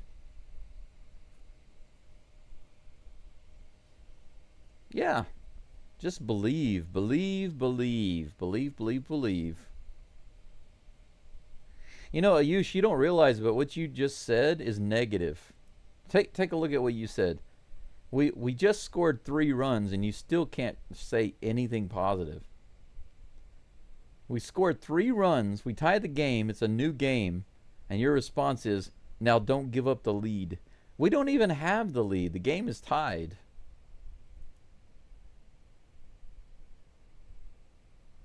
But the point is,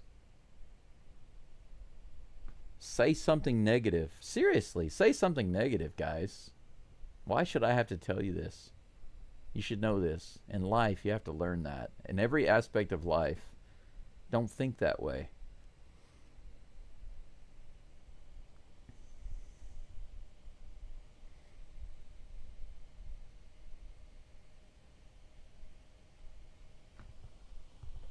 Oh, I just realized I have some hot water ready. I can make myself a fresh hot cup of coffee if I like, and I do like.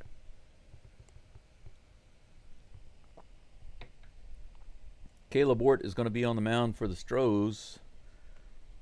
First pitch coming to Randy Arozarena, right in the bottom of the zone, 82 miles an hour, strike 1.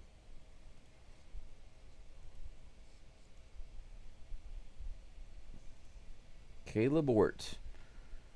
Here's the pitch. Fouls this one off. 97 miles an hour on the inside.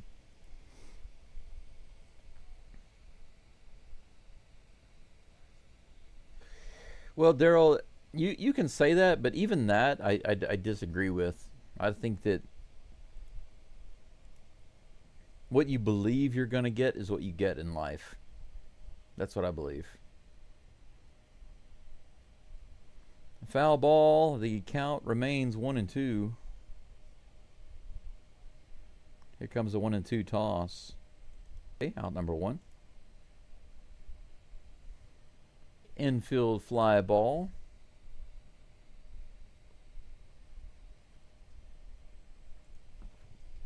Are you guys familiar with the the famous guy Neville Goddard? If you look up some of his stuff, his actual books and lectures, okay?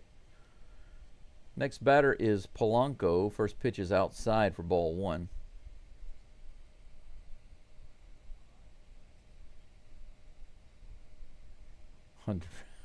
Judy. Polanco grounds this to Altuve, who fires it over to Walker for out number 2. All right, first 2 outs courtesy of Jose Altuve, a fly ball and a simple ground ball.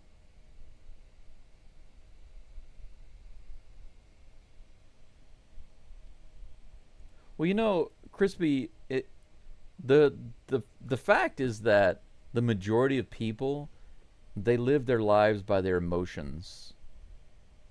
And we can't do that if we want ourselves and the world to be better.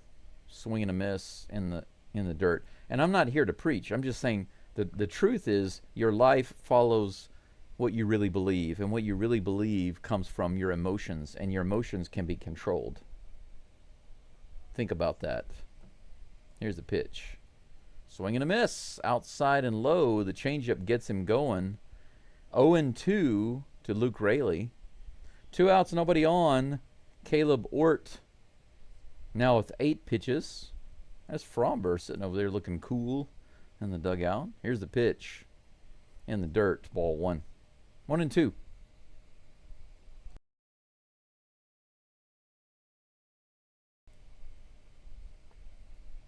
It took me way, way too long to learn my lesson about the way I feel and think about things.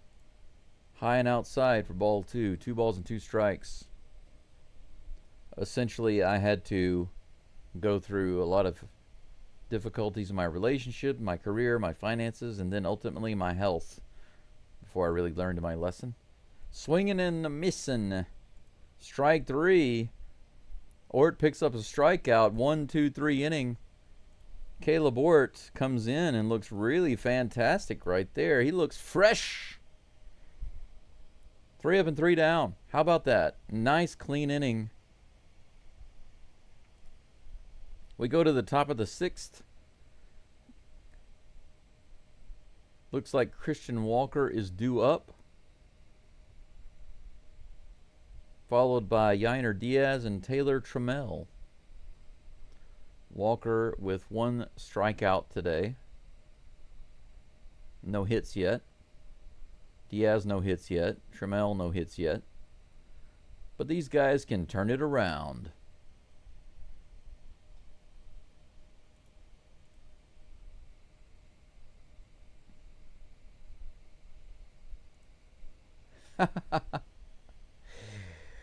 Well, you know, Crispy, it's early in the game, you know, and it's possible he might do that. Unless he brings in Okert. But to be honest, I don't know. I don't know if leaving... I don't know what really the pitch limit is for Ort. But he looked really good right there. So what you said might actually come to pass. He might decide to leave him in there because he looks so good. It's early in the game. If we bring Okert in the 6th, I mean, we've got 4 more innings to pitch, right? We have to go 4 more innings. We don't want to get to our main guys, and we don't want to use up our arms too much. If Ort's feeling it, maybe you'll leave him in there. I'm kind of 50-50 on that. I don't know what to say on that. I think it depends on who's available and how they feel and how rested they are. I don't really know for sure all that information, so I can't speculate. He might be the best option, to be honest. I don't know. We'll see.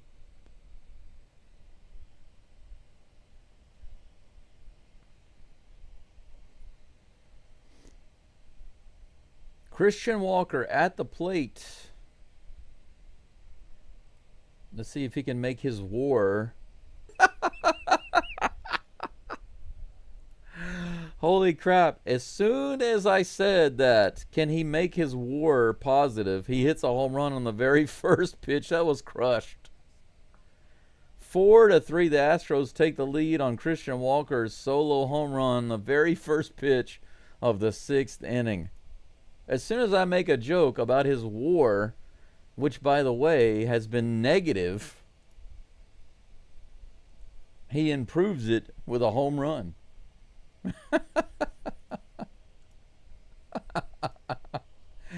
That's what I need to do from now on, I guess. Make sarcastic jokes about Christian Walker.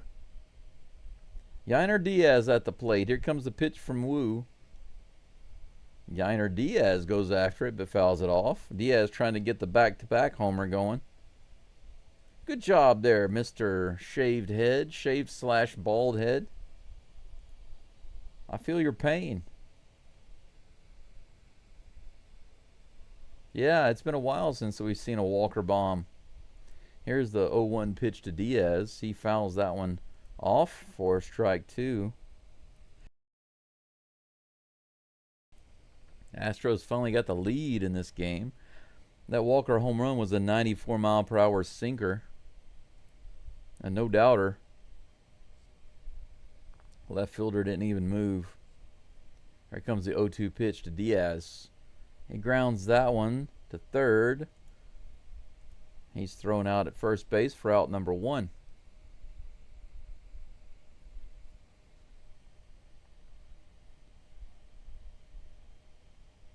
Astros commentators called him Skywalker. Again, that's a title that he only earns sometimes. Kind of like Chaz being called the Chazmanian Devil. He gets the nickname, but he doesn't live up to it most of the time, right? We want to see the devil come out, but it doesn't usually. Taylor Trammell at the plate, swing and a miss, 95 miles an hour on that one. 0-1 is the count. What I would like to see is Christian Walker hit 275 for the rest of the season. He's never done that before, but he'd have to do it in order to get his batting average above 250 for the whole season. Here's the 0-1 pitch. Trammell holds up, top of the zone. That could have been a strike, but it was called a ball. 1-1.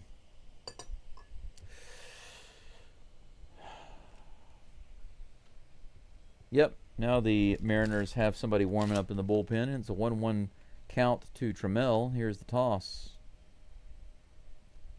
That one was a little outside, but called strike 2. 1-2.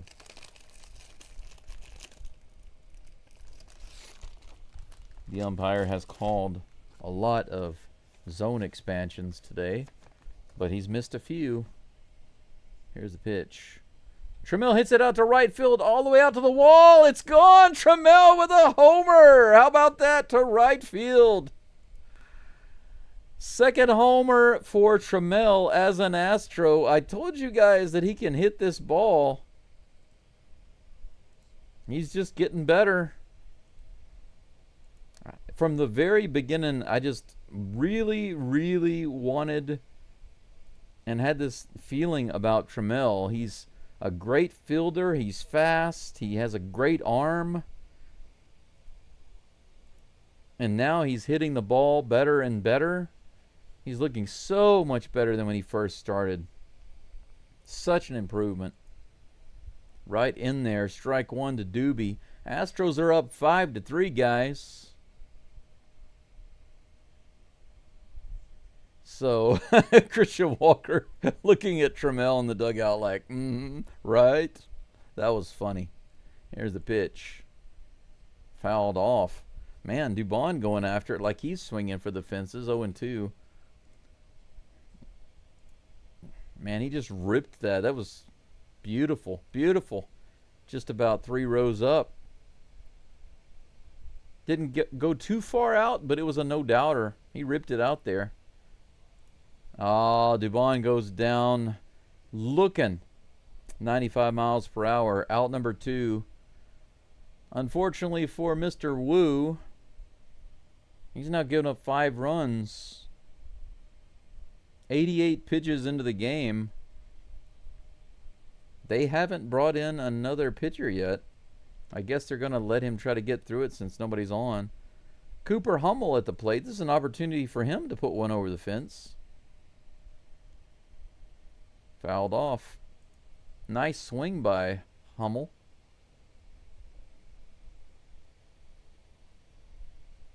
By the way, the Astros do not have anybody warming up in the pen. So it does look like Ort will be back on the mound for the Astros. Little half swing there on that pitch in the dirt. That was a dirty pitch. 0-2.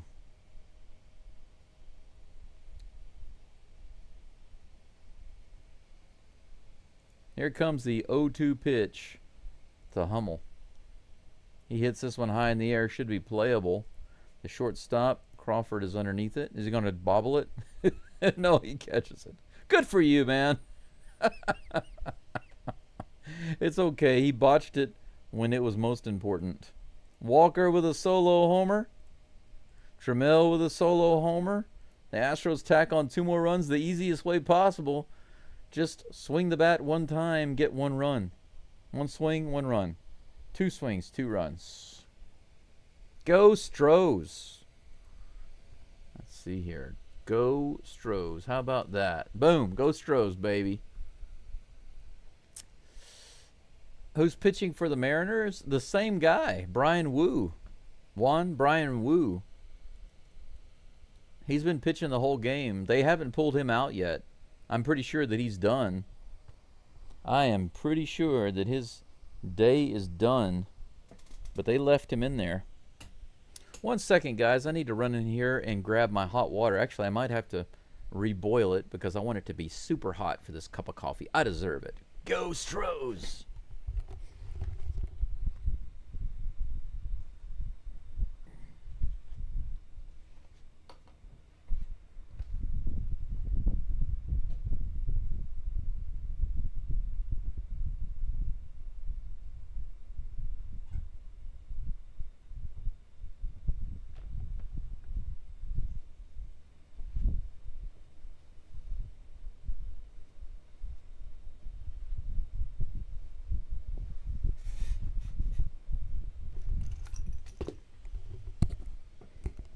Just as a quick reminder to everybody who's out there, right now, I don't know what my subscribers are. I know that I need roughly around 250 to get to 1,000.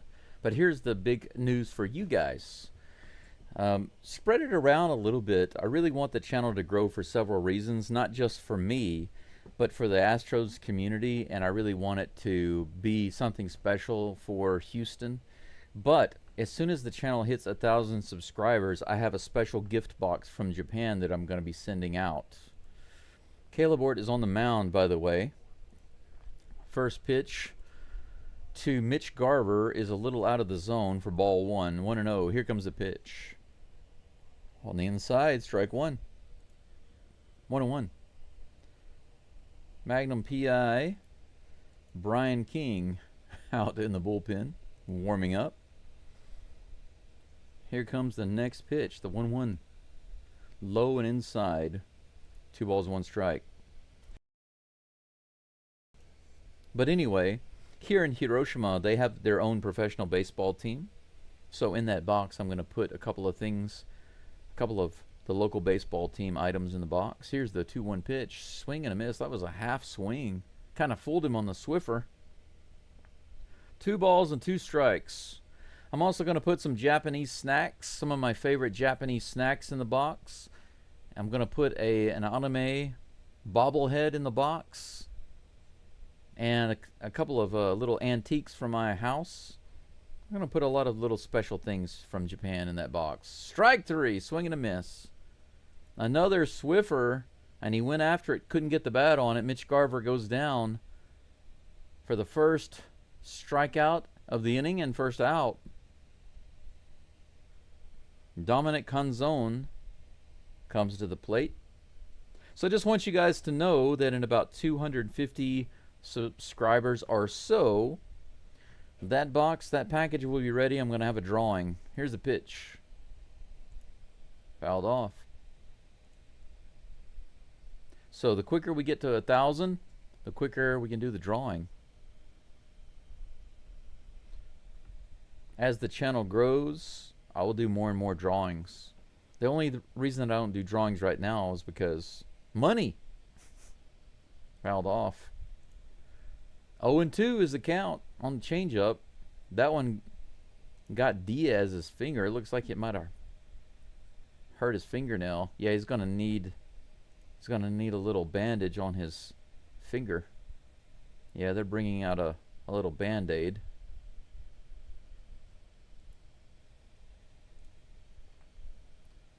One out, nobody on here in the bottom of the 6th. Caleb Ort pitching his 2nd inning. He's retired the first 4 batters he's faced. The count is 0-2, and right now they are wrapping up Yiner's finger because that foul ball must have cut his fingernail. That's got to be a little painful. What's in the box? What's in the box? Trust me, it's not going to be what you think it is. I know that movie. I know that movie. It's not going to be that. That's for sure. Here comes the 0-2 pitch. On the outside, swinging a foul ball. Count remains 0-2. Yeah, absolutely crispy. It sounds like a kid's anime show. With the power of friendship and teamwork, we can win this. That's what it sounds like. Way outside. 1 ball, 2 strikes? I thought that was 2-2. Maybe I'm wrong. 1 ball, 2 strikes to Canzone. Here comes the toss. Oh, how could you not call that a strike? A beautiful Swiffer goes right in the middle of the zone, comes into the inside, right on the inside corner, perfectly placed. Called ball 2. What are you thinking there, Mr. Ump? Ort decides to change the ball. 2-2 pitch on the way. Fouled off.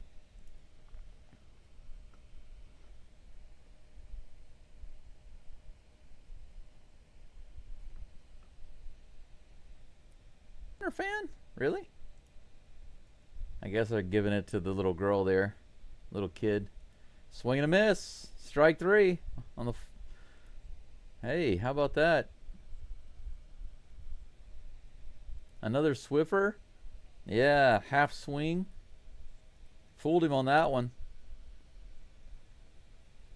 Another strikeout. Caleb Ort, 5 outs in a row. He's retired 5 straight. Mastroboni comes to the plate right on that outside edge for strike 1.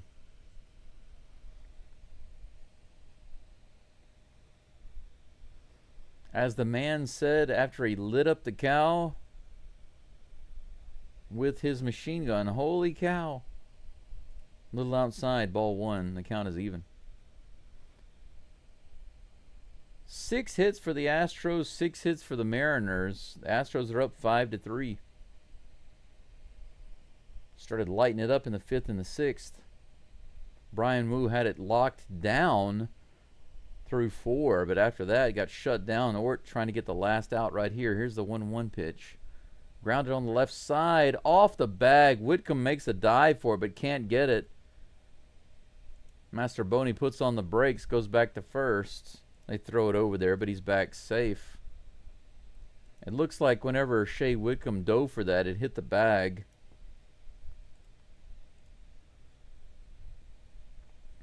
If they show a close-up of it.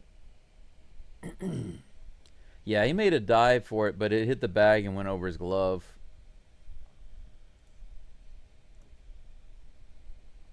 I think probably he wouldn't have been able to make a play anyway. So there's a single off Ort. And they're going to go ahead and pull Ort out. Great job by Caleb Ort, though. Unlucky break for him and the Astros in that moment. But they're not going to let him pitch to the top of the batting order. J.P. Crawford is due up. And it looks like they're going to bring in Mr. Magnum P.I. Brian King. I saw him warming up in the dugout.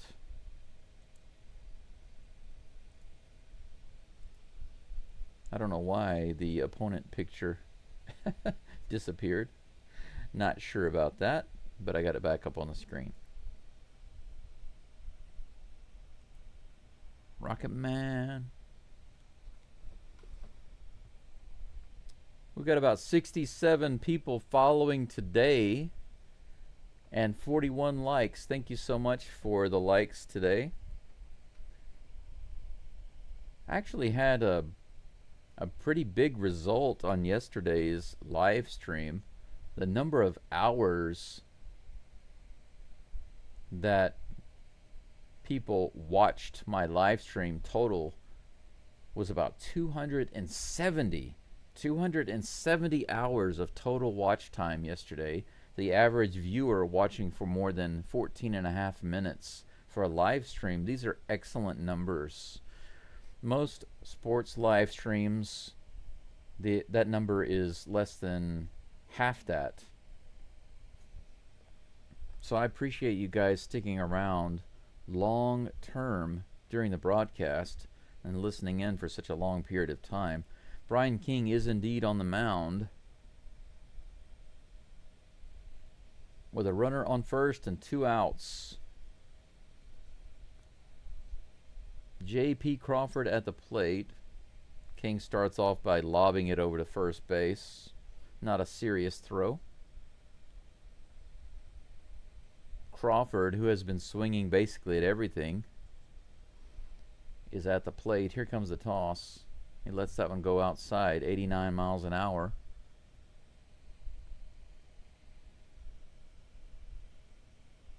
Daryl, you're awesome too. Thank you so much. I wouldn't be here if not for you and the others. This is hit out to left center field. Hey! Can't make the play. Trammell brings it in, but it looks like there might be a play at home. Did he get him? They say safe. Man, that was close. They might want to check that one. Yeah, they're gonna challenge it. I think so. This was hit opposite field, left center field.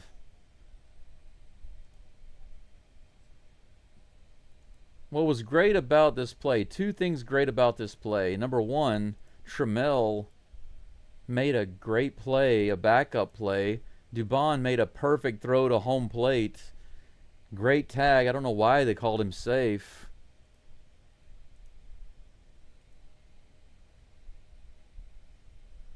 Yeah, he's out. That's got to be overturned. Diaz put the tag on it. That was a great throw.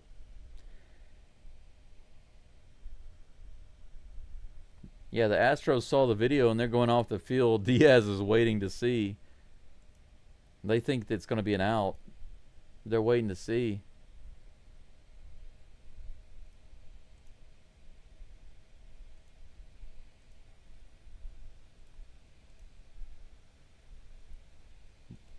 Man, that's great right there. Why would he call him safe right there? It seemed obvious he was out. We're about to find out on the challenge. They're just hanging around and having a little chit chat. Take a look at this.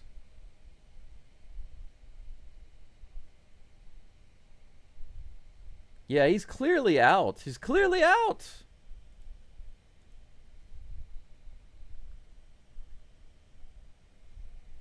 No, his glove's definitely on him before his foot got on the plate. Definitely. There's no way he did not have that glove on him.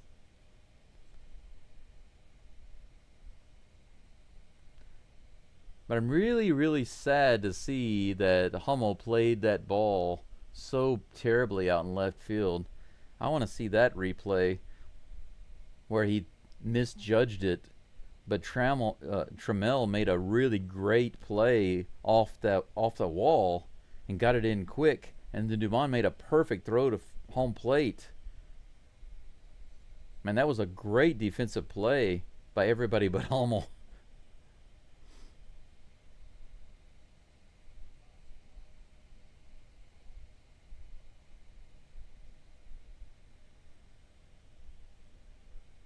Here comes the call. It's overturned. They call him out. That's right. Awesome defensive play.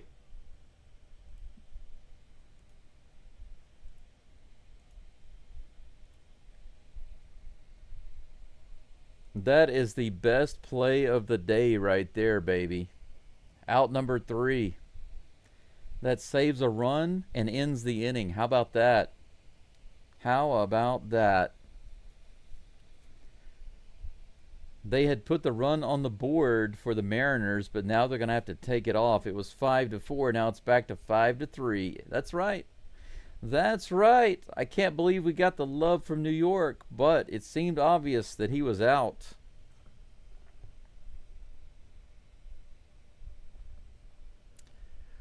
DeLion, I don't know if you saw that or not, but Hummel didn't. He actually misplayed the ball. From what I could tell, he misplayed the ball, and then Trammell played it really well off the wall. Made a great throw to Dubon. Dubon made a great throw home. Diaz put a good tag on. It was just good defense, but I wouldn't say that Hummel. Well, well, you don't have to lie.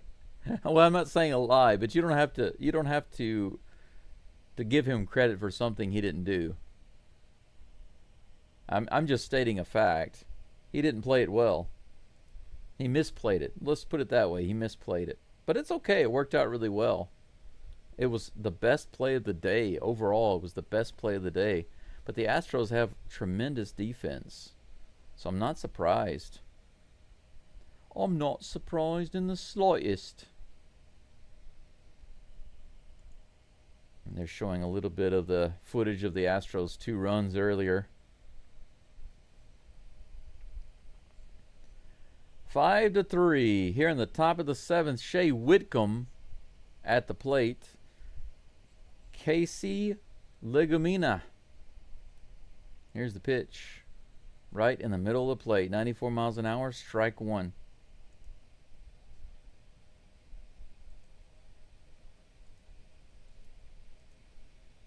Here's the next pitch. A little high. Ball 1.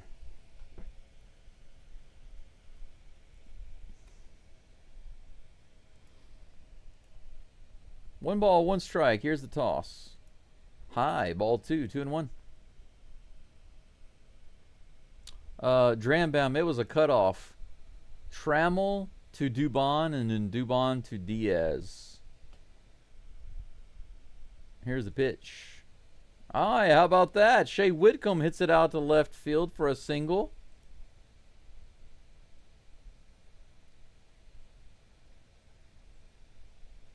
How about that? Shea Whitcomb has been on base twice today. Slowly improving his batting average. He should be over 100 now. He should be batting over 100 with that one. Cam Smith at the plate. Came through big time for the Astros earlier. Hits this one out to right field. Man, that went way out there, but foul. Strike 1.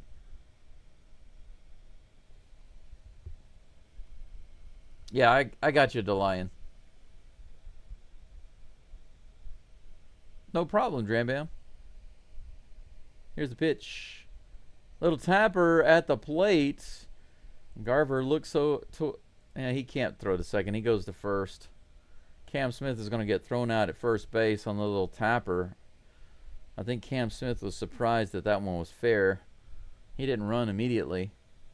But he gets the runner to second base. So it's like a sacrifice. Jose Altuve comes to the plate.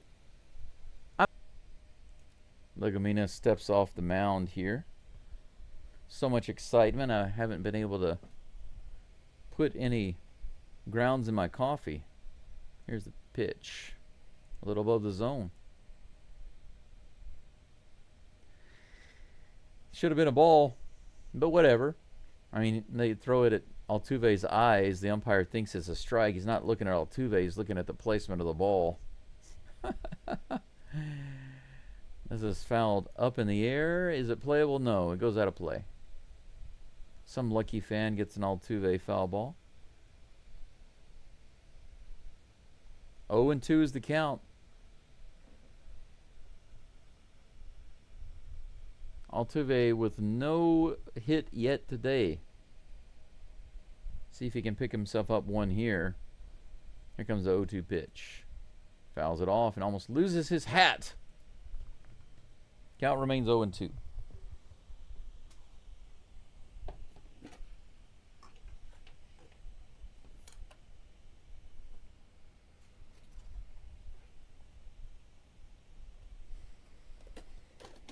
Next pitch on the way. Grounded off his foot. Still 0-2. 4 pitches to Altuve. And not a ball yet.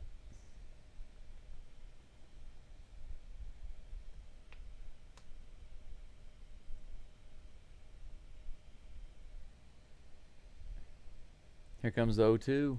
Way outside, 1-2. All right. Coffee grounds are ready.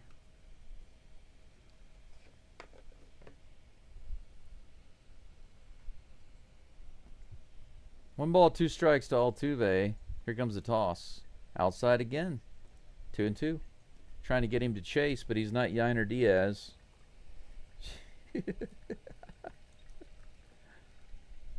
If Altuve chases, it's because he can hit it. Now, whether he does hit it or not, that's another question. Here's the 2-2 pitch. Foul ball at the plate. And that one's off the catcher, and the crowd cheers. Why would you cheer that? I don't understand that. Why does the crowd cheer on a foul ball if it's a 2-2 count already? And that one even hit their catcher. What a weird crowd. It's like they don't understand baseball or something. Hey, he swung, but he didn't get a hit. Yeah.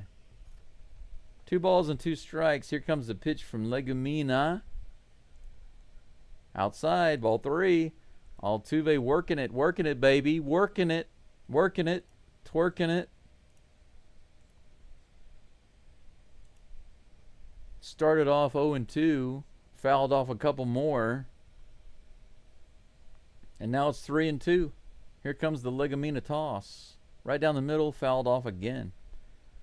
Altuve's not having it right now. That's right, Daryl. Get her done. Or as this guy used to say, this... Well, they were like interior finishers or something. They used to have this company. And on the back of their company, their van, they had a slogan. Get her did. Get her did.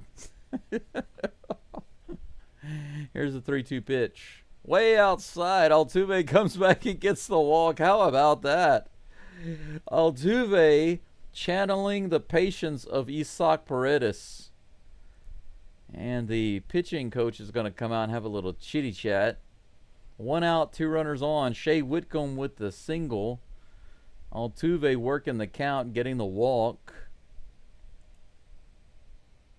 That was just a great at bat. You know, the pitcher wasn't really doing much wrong there, but Altuve just did his best to make him pitch.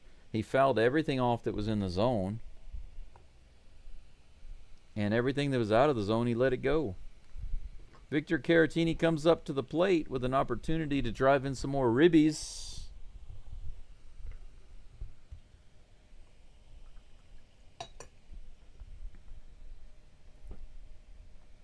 OPS this month for Caratini is over 1,000. How about that? Right in there for strike 1. The changeup, 85 miles an hour. A disturbance in the force. Very interesting. Man, what is the deal here? Why is my hat... Oh, man, these glasses are just killing my ear. Why? Base hit to left center field. That's going to score a run. Opposite field hit. Altuve hits to third base. How about that? Victor Caratini. The Batman, baby. Opposite field single.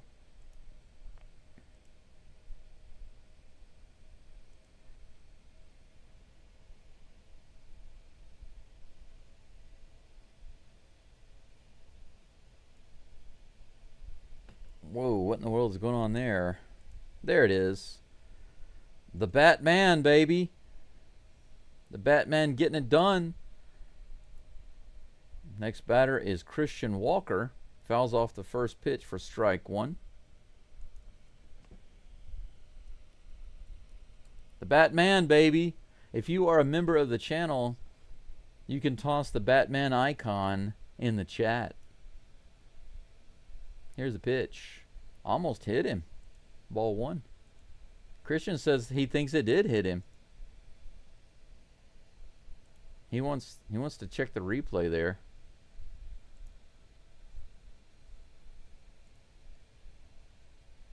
Yeah, Christian says he's hit. Okay, so the umpire says there's no hit by pitch. He says he was. Yeah, but that might not be a good thing to challenge if it doesn't show it clearly. Can't see it there. This is a difficult thing. This is a difficult thing to get called on. I don't think they're going to get it unless it's clear, and there's no way to tell. I saw this a couple of times before, but even if he was hit, the problem is the camera can't see that. There's no way to know that for sure.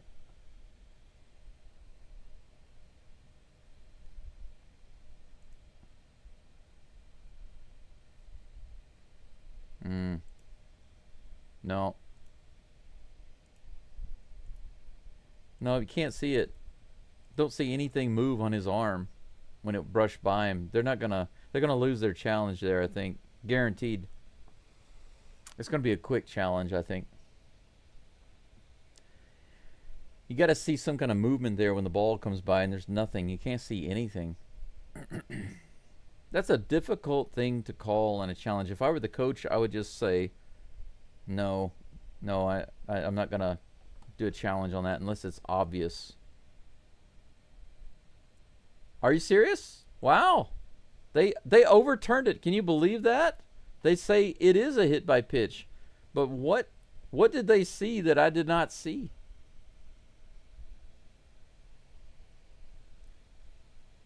What did they see that I did not see? Blind, if you see it clearly, I want to know how you're seeing it clearly, because I didn't see any movement. Moving his elbow doesn't matter. You have to see some kind of reaction to the ball. Now, if when the ball came by, you can see that it clearly caused a reaction, that's what I was looking for, and I just didn't see that. But they have better equipment than I do. They probably have much higher definition, much better slow motion, higher frame rates, etc. than what I have.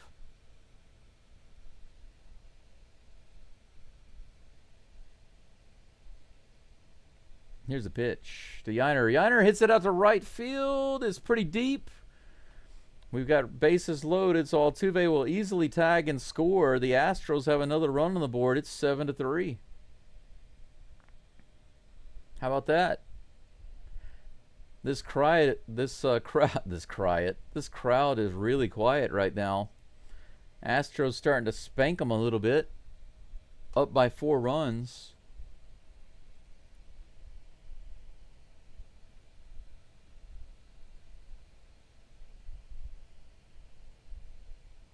Three runs, 2 runs, 2 runs.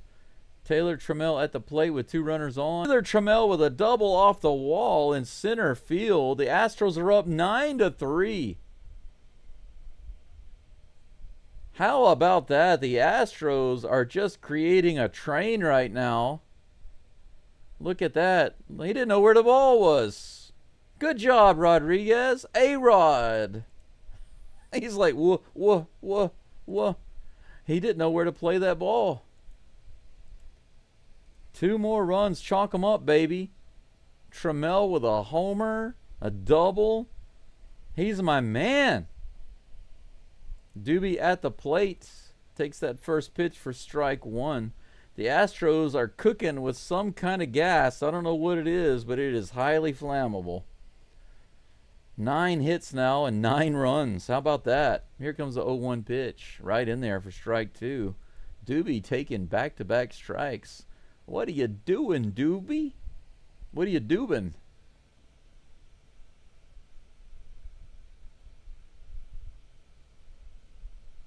Here's the pitch. Whoa! Dubon almost got hit. Almost hit him. Legumina probably like, yeah, man, I'm just trying to let off a little steam, you know what I'm saying? 1 ball, 2 strikes. Trammell on second base. He is a speedster. We could get an RBI. Could get double digits here. Come on, Doobie. Here's the 1-2. He hits this one out in right field. It's pretty deep, but it looks playable. Close to the warning track. Not a bad drive, but it comes up short. The Astros, however, as a team, do not come up short. This is how the Astros should be playing baseball. This is how they should be playing baseball. Hit, get hit, run around, get on base. Altuve and Diaz and Hummel. Okay, those are the only Astros without a hit in the lineup. Altuve, Diaz, and Hummel. However, Diaz does have a sacrifice fly RBI. Altuve did get on base with a walk and scored. And Hummel, he's really the only one that hasn't done too much. He did get on base. It wasn't a hit. It wasn't. I think that was an error. Yeah, I think that's how he got on, with an error. But he scored. Yep, he scored. So everybody in the Astros lineup, whether they got a hit or not, they've done something. This is a team effort today. Every single Astro has contributed to the Astros' runs today, somehow. How about that? Good job, Astros. Astros are like, Brandon's going to eat really well today. 9-3. 9-3. Thank you so much. When this game is over, I'm going to get my butt to the cafe and have myself a really nice breakfast. Yes, Braden, you're right. God is on the Astros side. And when the Astros win, America wins. The world wins. We all win. Yeah, Crispy. Team effort, baby. Let's keep the momentum going forward. A really good inning.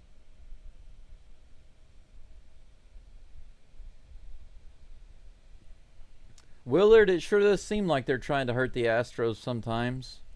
Especially after that game yesterday. It's like, what the heck are they doing, you know? I mean, really. I am really looking forward to going to the cafe today. I was like, you know what? We got an early game. That means I can actually go to the cafe and have my favorite meal of the day, which is breakfast. They have a really cheap breakfast that is really nice with an all-you-can-drink beverage bar. So I can have all the coffee or lattes or...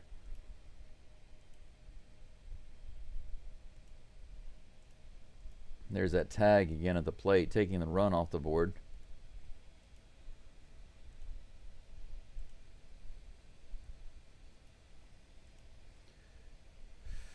Man, Trammell is all over it today, guys. I'm loving me some Trammell. Man, if he stays hot. From the beginning, I just really liked his skills. Now, his physical skills are there. The only question I had was, is he going to start hitting the ball? But if you look at where he started and where he went to and where he is now, he has been steadily progressing.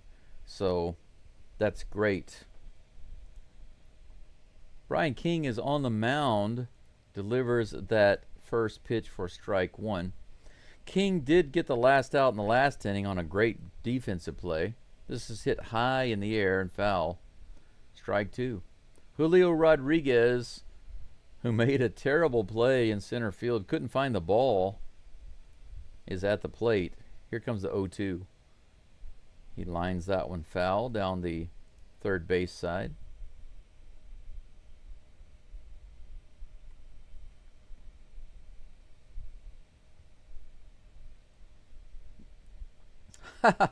I can't have a cold beer there, and I don't want one in the morning anyway. Strike three, swing and a miss. Brian King, Magnum PI, baby. Magnum PI with the strikeout. One down here in the bottom of the seventh.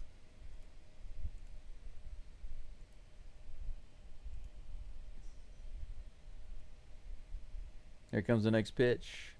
Grounded on the very first pitch to Dubon. He fires it over to first. Nice play. Man, Brian King was all the way over there in foul territory to back up that throw. What a hustle there. 2 away.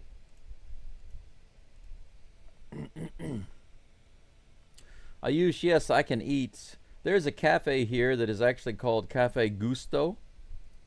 It's not Ryan Gusto or Gusto. In Japanese, it's Gusto. It's pronounced like the Spanish version. Here's a pitch. Just a little outside. Ball 2. 2-0 to Randy Rosarena.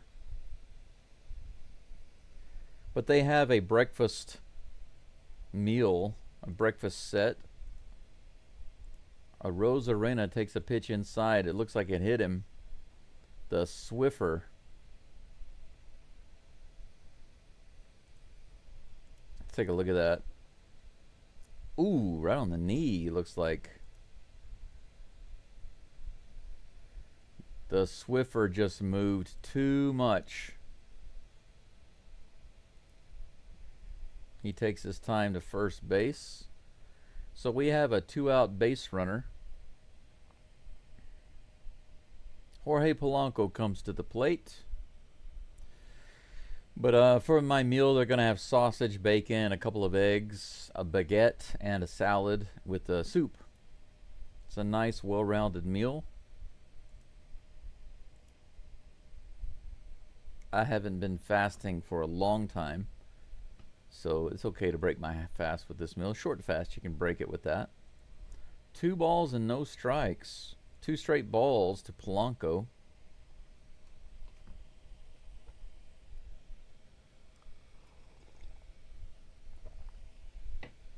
Here's the pitch. That's a strike. 2-1. Judy, it's inconsistent, but I'm trying to keep it at no more than 4 seconds. Or if you're talking about the clips. This is hit way out to center field, but Trammell is back and he's underneath it. He's got it. Out number 3. Polanco gave it a ride out there, but it stayed in the park. Brian King gives up a base runner on the hit by pitch, but comes back and gets the final out. Nothing doing. 5 batters faced, 4 outs, no runs. Brian King, finally a reliever comes in and gets the job done. 2 relievers. Caleb Ort comes in and gets it done. Brian King comes in and gets it done. We go into the top of the 8th with the Astros up 9-3. 9-3. I know that a win like this, if the game ends at this score 9-3, or if the Astros score more runs, then I think it's a good statement win. It's a good statement win because it shows that, yeah, we only took 1 game in the series in Seattle, but we spanked them. We have the capability of holding them down to 3 or less runs and scoring a lot of runs on their butts. Is a statement win. They didn't beat us like this. This is a spanking right now.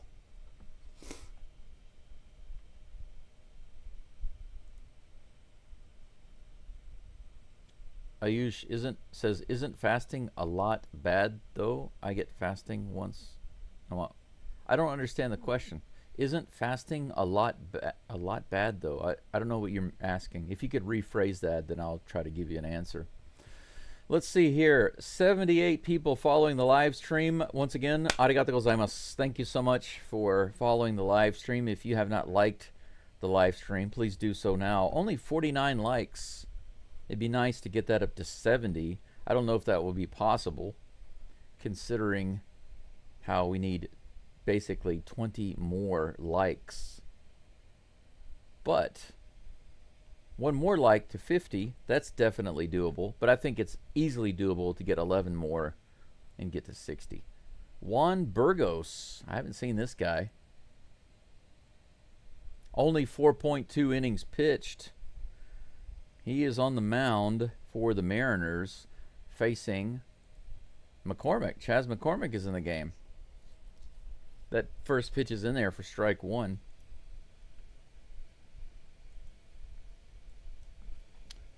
Pretty interesting. Juan Burgos. 0-1 pitch to McCormick on the way. Grounds it foul. McCormick actually came in when he came back for the Astros recently. His batting average was about 253. It has done nothing but gone down since then. He's down to 229 now. Let's try to pull that back up. Chaz, come on. Here's the 0-2 pitch. Wow, he ripped that one down the third base side, but foul.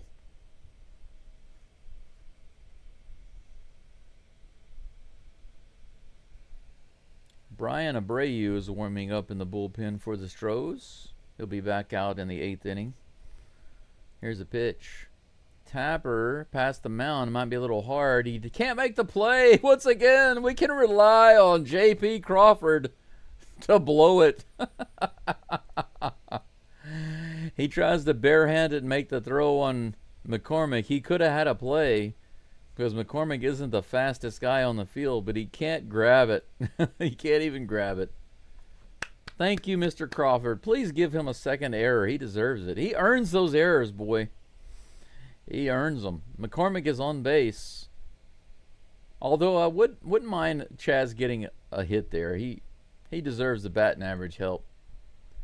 In the bottom of the zone, strike one against Shea Whitcomb. Whitcomb has one really nice hit today. Here's the 0-1 pitch. Swing and a miss. Man, 92 right in the middle of the zone, the cutter.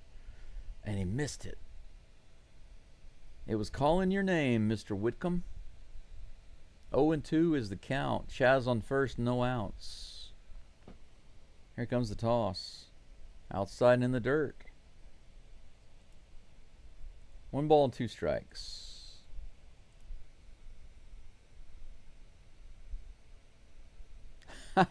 Butterfingers.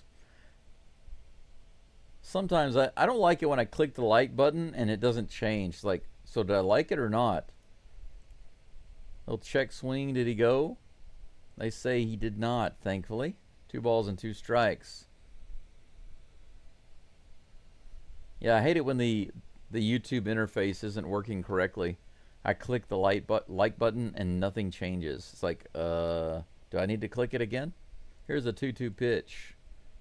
Whitcomb takes that one outside. Full count. Working it, baby. Working it.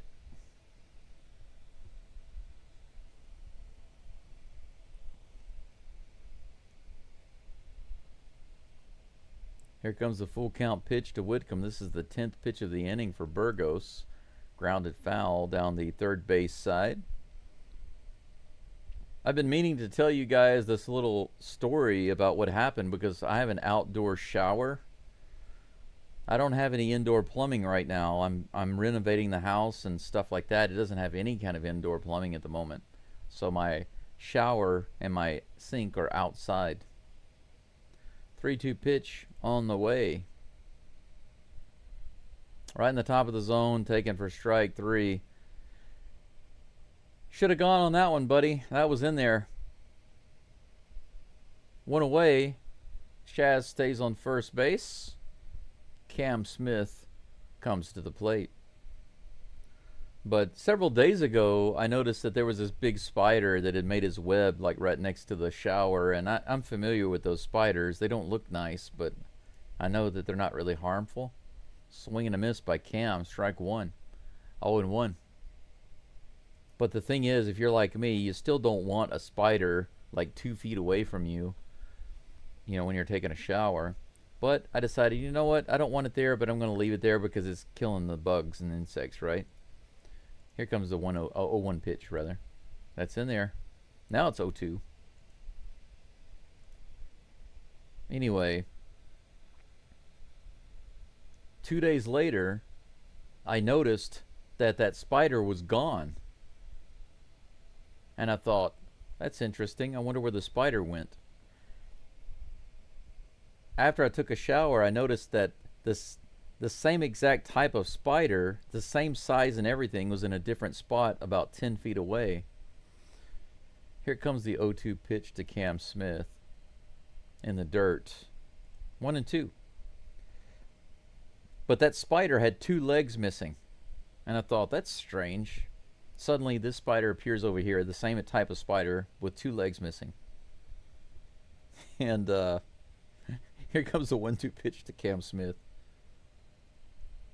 Swing and a miss. Man, 84 miles an hour curveball right in the center. Dead center of the plate. Swing and a miss by Cam. I guess he just got around on it way too early. 2 outs. Altuve comes to the plate. Altuve still looking for his first hit of the day. He had a really nice at-bat, his last at-bat, and got a walk. Oh, man. They've got a Jose Altuve ugly sweater bobblehead coming up. I want that. Why do they always have these cool Altuve bobbleheads? They're like Pokemon to me. I want to collect them all, but I don't have a single one. Yeah, I'm not around the corner from Daikin Park. It's a bit far from Hiroshima. Here comes the 0-1 pitch. He fouls it off, 0-2. But anyway, long story short, when I went to take a shower after that, I saw a praying mantis sitting up there on my shower curtain looking at me, and it was just maybe about 10 inches away from that spider used to be. And runs on the board. How about that production? Kick the crap out of the Submariners. 3 runs, 2 runs, 4 runs, 2 runs. Grounded to the third base side, long throw. Terrible throw, but a good catch at first base. Walker grounds out, but not before the Batman comes through again for the Astros. What a good inning. What a good inning.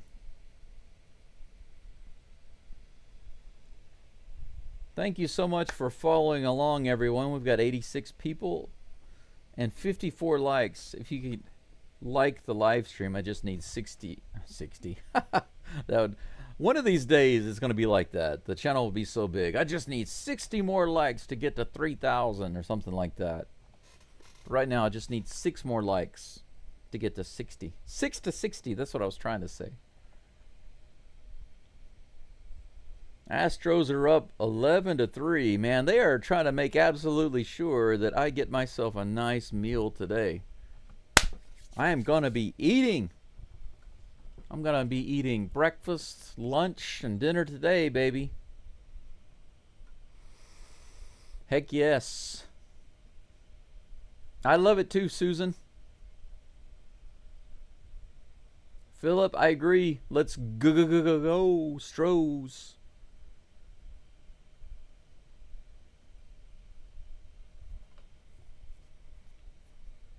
Yeah, Ayush, if Hader had made just a decent defensive play, we would have won that game. Absolutely, for sure. But, you know, like I said, it's been the relievers. The relievers have lost both of our games for us. The first game 1, it was the relievers that lost it. Game 2, it was the relievers that lost it.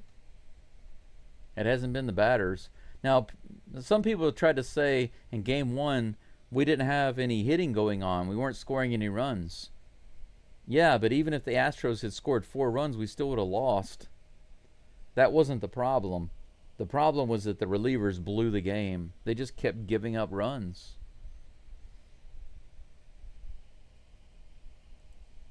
So far today, they've been locked down. Abreu's back on the mound.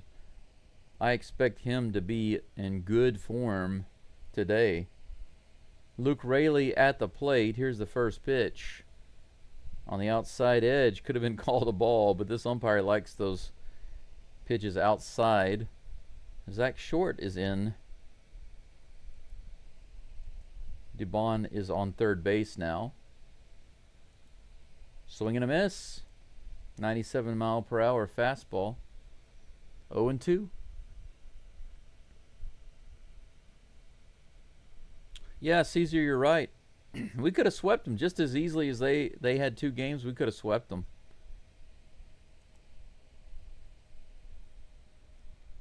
Could have swept them.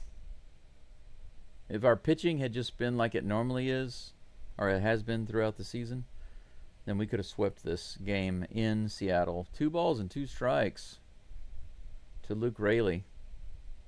0 for 6 in his career versus Brian Abreu with 4 strikeouts. Here comes the pitch. Swing and a miss. Make that 5.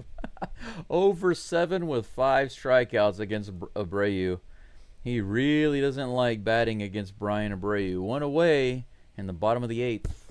Whoops. Sorry about that.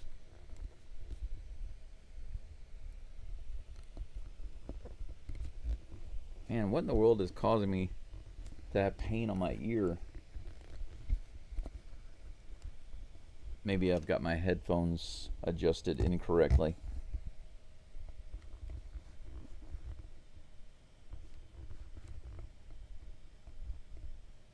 Next pitch inside.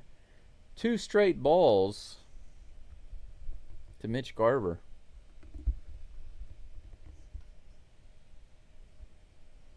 That's a little better.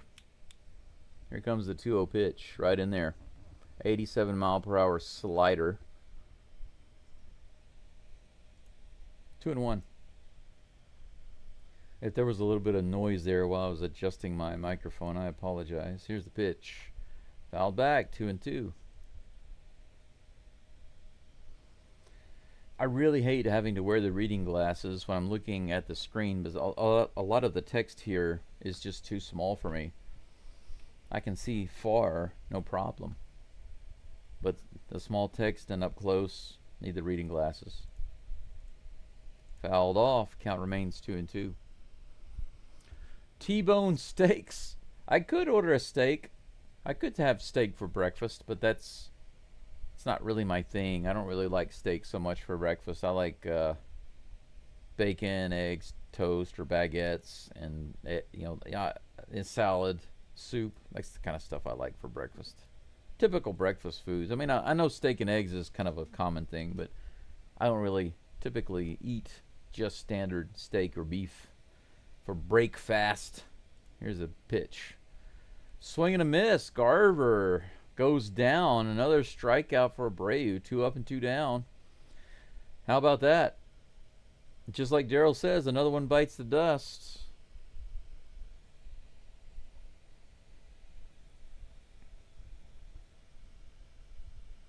How many subs am I up to right now, I wonder? First pitch to Mitch Garver is in there for strike 1. I've added a few subscribers. I think we've picked up 4 so far during the live stream. That's respectable. It's much lower than it was yesterday. That's in there for strike 2. 0-2. Dominic Canzone at the plate. I think I named that incorrect to bring it in fast enough. He goes back to first base. That's a single, a 2-out single for Dominic Canzone.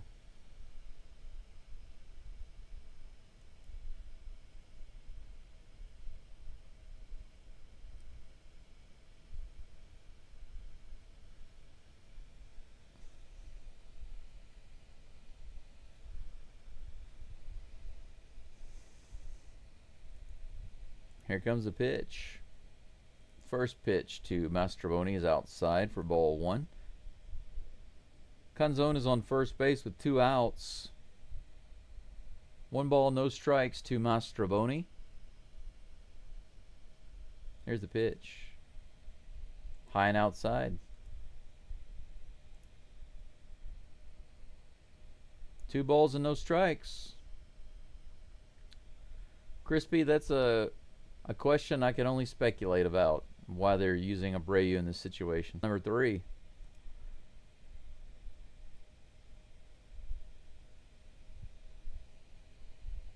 (11-3) at the end of 8. The Astros, through the first 4 innings, they scored 0, 0, 0, 0. In the 5th, the 6th, the 7th, and the 8th, they scored 3, 2, 4, 2. Talk about bipolar. Completely shut down in the first 4 innings, and then completely dominant in the last 4 innings.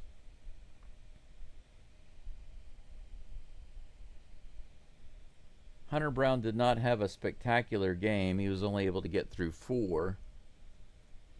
He gave up 3 runs. Still struggling a little bit.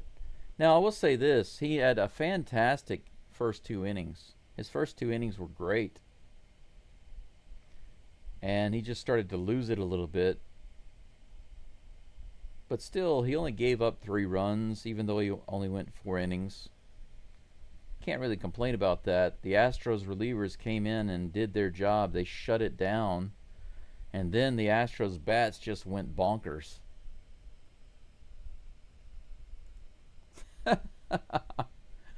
You want to put up a 9 spot in the 9th, Daryl? You want 9 more runs in the 9th? You know, I don't have a problem with that, but to be honest, I kind of want the game to be over as soon as possible so I can take a shower and go to town and get something to eat. I want to go to the cafe. I think I'm going to pack up my computer because it's about a 40-minute drive from here. I'm going to pack up my computer and take it with me so that I can make some more thumbnails. We've got a couple of games coming up, and I need to make some thumbnails and schedule some live streams. Diaz at the plate, fouls it off for strike 1.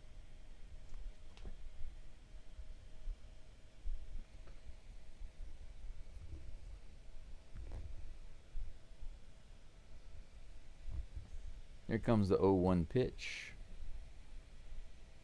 Fouls it off again. Looks like it might be playable, though. Luke really makes the play over in foul territory. Out number 1.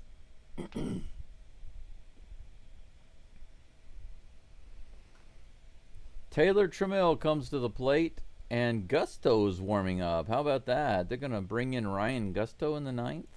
That's interesting.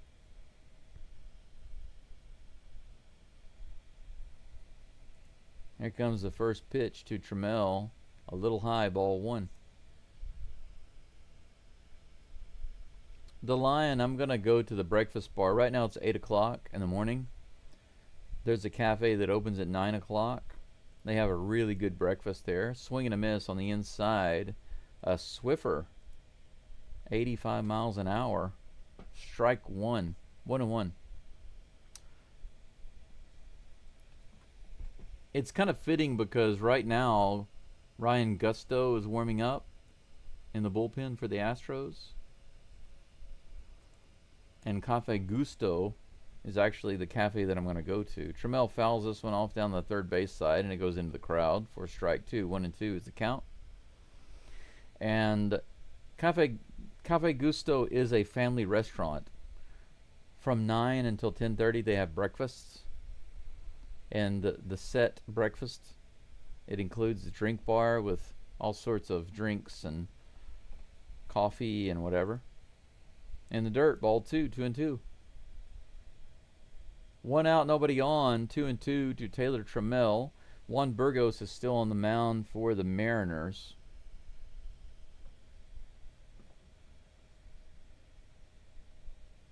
Here's the pitch.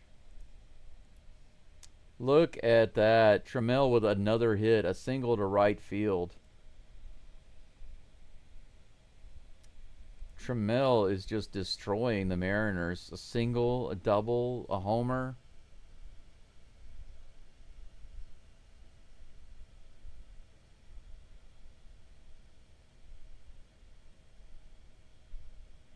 3 RBIs, a walk, 2 runs scored. Man, he's the MVP today. Here's the pitch. Dubon swings at that one, fouls it off. It looks like Rayleigh can play it, and he does right by the net. Out number 2.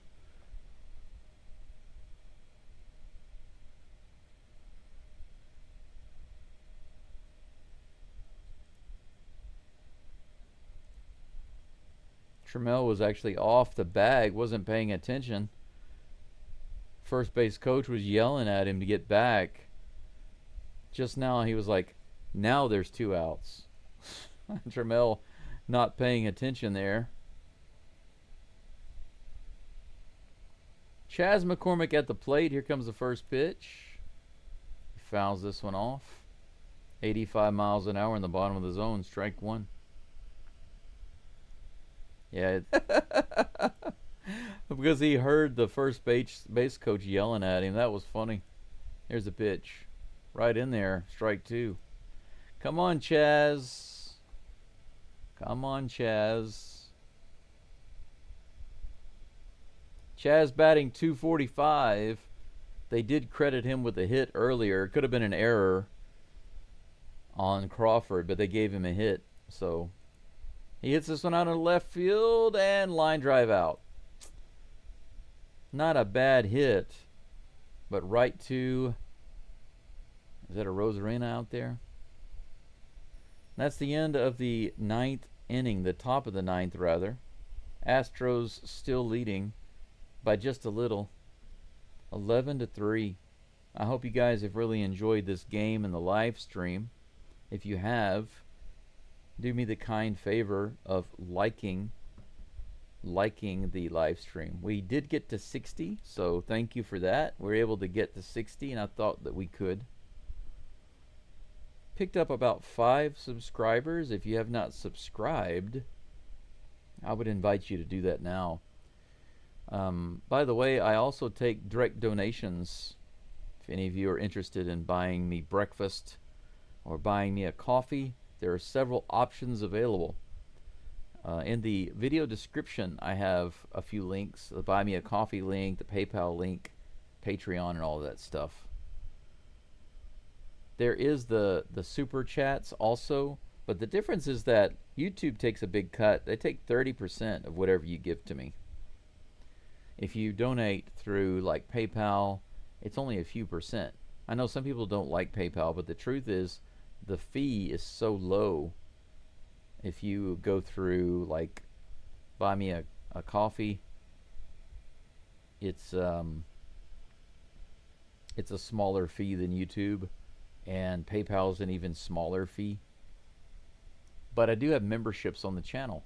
If you want to spend just like $3 or $6 a month, or maybe even about $13 a month, I have 3 levels of membership. Thank you, Justin. I will definitely have an astronomical breakfast. Interestingly enough, at Cafe Gusto. And that's who's on the mound right now for the Astros to close out the game in the 9th, Ryan Gusto. He's going to be facing the hero of the game, J.P. Crawford. Plays it. He's going to have himself a double. First hit for Crawford.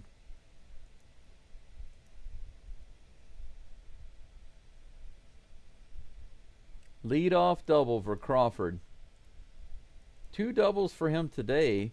He didn't get a single hit yesterday, so his hitting streak was ended. J-Rod also has made some boo-boos today that helped the Astros. He's at the plate, 2 for 4. I do make breakfast tacos sometimes, Philip. Here's a pitch. A little outside, ball 1. Yeah, we're absolutely having fun. You're right, Crispy. We were down 3-0, and we came back and started destroying the Mariners, 11-3. Too far inside. 2 balls and no strikes.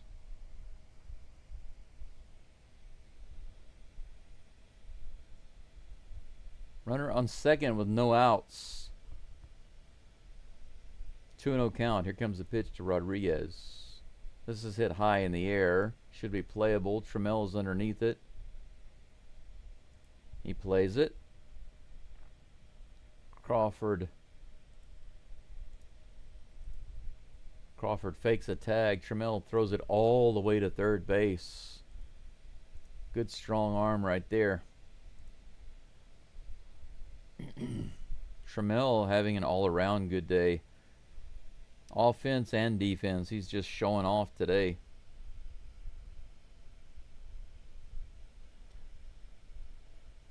You're right, Crispy. Everybody on the team contributed today on offense and defense, and that's how we win. Teamwork.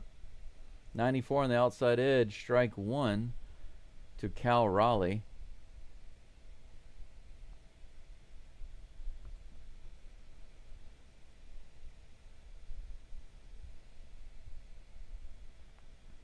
Oh, 1 pitch from Gusto is on the way.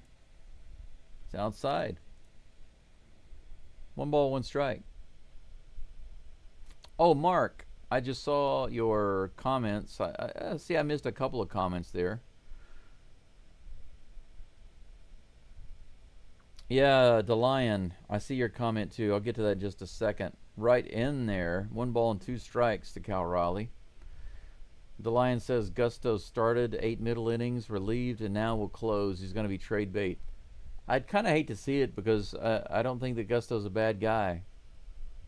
Mark says, hi, thanks for the game. Mark from Cape Town, South Africa, 1 a.m. Thanks for joining, Mark. Greetings from Hiroshima, Japan. It is 8:11 in the morning here. Here's the pitch. Fouled off. Count remains 1-2 to Raleigh.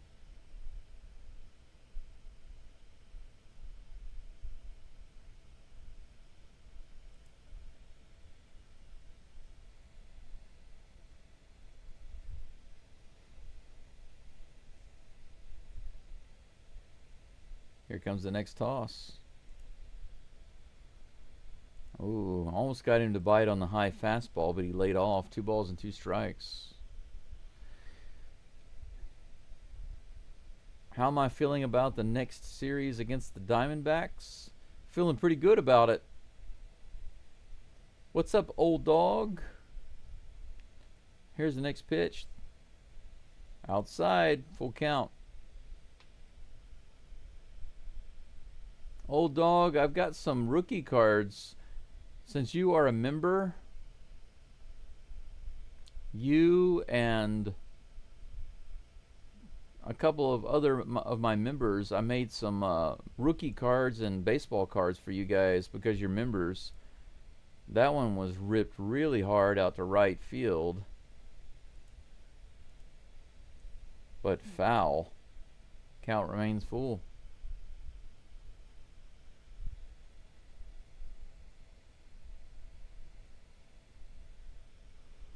Casey, yeah, I hope I have a 1,000 in just a couple of weeks. It sounds strange, but a lot of it has to do with the way the Astros play. Nice play. It's hit over on the right side. A diving catch there. How about that? Shea Whitcomb over on second base from third. Good play to get the out at first. Diving to his left. Cal Raleigh's out at first. Crawford moves to third. 1 out.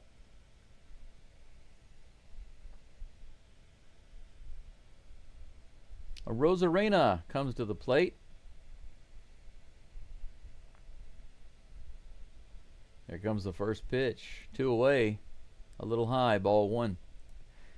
How do you guys feel about Cal Raleigh not getting a single home run against the Astros? Number 1 hottest home run hitter in the majors. Not a single one. How about that? Here's a pitch. Just a little inside. Almost hit him. 2 balls, no strikes.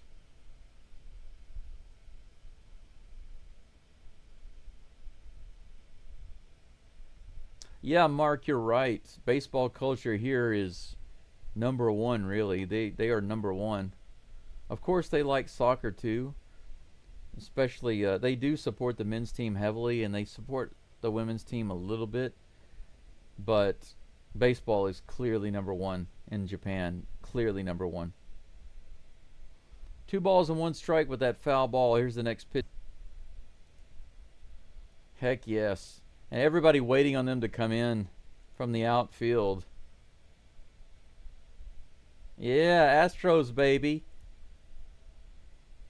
Yeah, they're waiting on those outfielders to come in. Astros pull it off. And I'm going to really enjoy this scoring summary today. Absolutely, I'm going to enjoy it. I'm going to love it. Oh, man. Oh, yeah, Mark, by the way, if you use too many caps, you'll get a warning from the Nightbot. Nightbot is an automatic moderator. I changed the settings to make them a little looser and a little more flexible, but still sometimes it checks stuff. That's the first warning that I've seen this whole game, so it's been all right. Let's take a look at the scoring summary, guys. It is looking really, really nice. I want you to see this. This is pretty cool. Look at this. Starts off with the Mariners, then it's Stros. It's all Stros. Look at that. All Stros all the time, baby. So let's take a quick look at this scoring summary. I want to move this over a little bit. There we go. How about that? In the bottom of the third, Polanco singled, scoring Mastroboni and Rodriguez. The Mariners were up 2-0. Hunter Brown gave up another run when Rodriguez singled in the fourth, scoring Garver. 3-0 Mariners. But in the top of the fifth, it was all Astros all the time. Trammell scored on an error. 3-1 Mariners. Cam Smith doubled to right, scoring Whitcomb and Hummel. 3-3. They tied it up. And then in the top of the sixth, Walker had a solo homer off the very first pitch of the inning, 400 feet. Took the lead, 4-3. Couple of batters later, Taylor Trammell homered also to right center field, 384 feet, giving the Astros a 2-run lead, 5-3. In the top of the seventh, the Batman Victor Caratini singled to center field, scoring Whitcomb and moving Altuve to third, 6-3 Astros. Yainer Diaz hit a sacrifice fly to right field, scoring Altuve, 7-3 Astros. Again in the top of the seventh, Trammell, once again, big hit, double to center field, scored Walker and Caratini, 9-3 Astros. In the top of the eighth, Caratini doubled to center field, scored Altuve and McCormick, 11-3 Astros. But Taylor Trammell, obviously the MVP of the game. His defense and his offense were absolutely stellar. Absolutely stellar this game. But the funniest thing was when Shea Whitcomb and Cooper Hummel scored. Hummel was on second base. Whitcomb was on third. And Hummel was kind of holding up to see where the ball would go. But Whitcomb was off to the races. And so he was right on Hummel's heels. They both came in to slide at home plate. The throw came in. Whitcomb ran to the outside of the base pad, slid, just barely got by the tag. I mean, he was just maybe 1 inch away from the tag. Got his hand on the plate and scored. That was a really awesome play. I might try to get a clip of that and put it up later as a highlight because it was so cool. But the final score is right there, 11-3 Astros. That's right. And there's the man. Whoops, I'm sorry. Not him.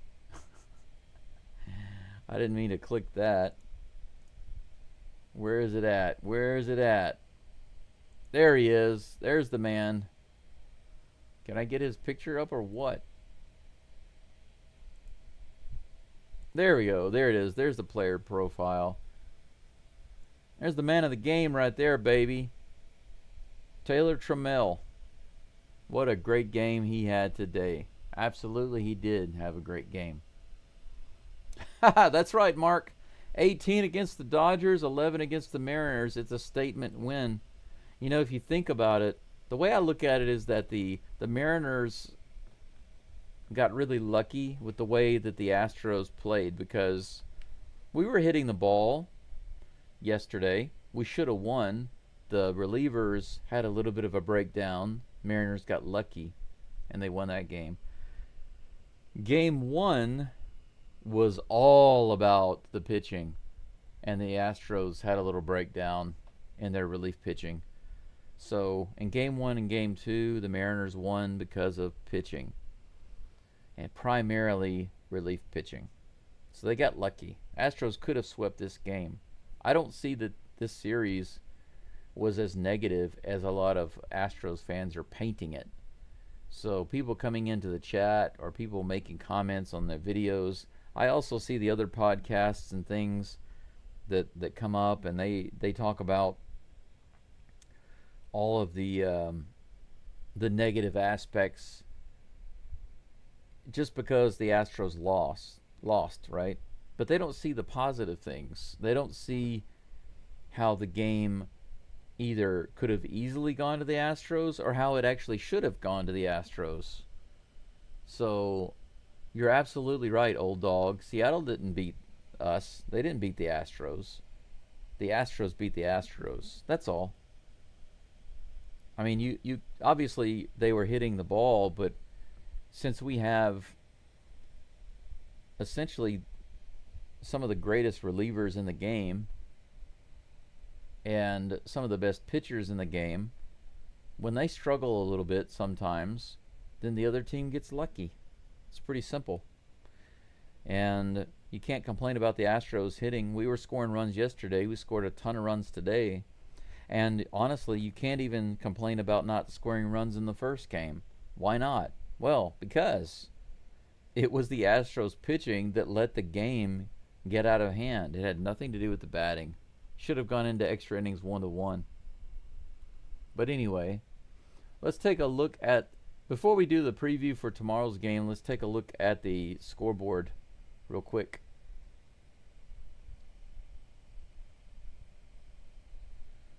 Looks like the Tigers and the Rangers just started. Tigers have one hit, nothing else going on in that game. Blue Jays beat the Giants. Orioles beat the Rays. Angels whooped the Phillies. Look at that. 8-2. How about that? More American, or more division power, I guess you could say. That's what I meant to say. More division power. White Sox over the Pirates 7-2. The Stankies won over the Braves 4-2. Anything else of interest? And the Guardians beat the A's 8-2. Nice to see the Cubs lost 6-1. That's nice. It's always nice to see the Cubs lose. Hey, and the Brewers are owning the Dodgers. How about that? Dodgers are 58-42. Kick the crap out of them. Kick the crap out of them. We just moved another game up on the Mariners. We were just 3. We were down to 3 games up. Now we're 4 games up. So, how about that? We recovered. We recovered one of those games. So it's kind of a wash. When you think about it, the Mariners only gained 1 game, really. We were up. They won, then we won. So really, they only got 1 on us. That's all. No big deal. Now, how about tomorrow's game? Let's do a quick preview of tomorrow.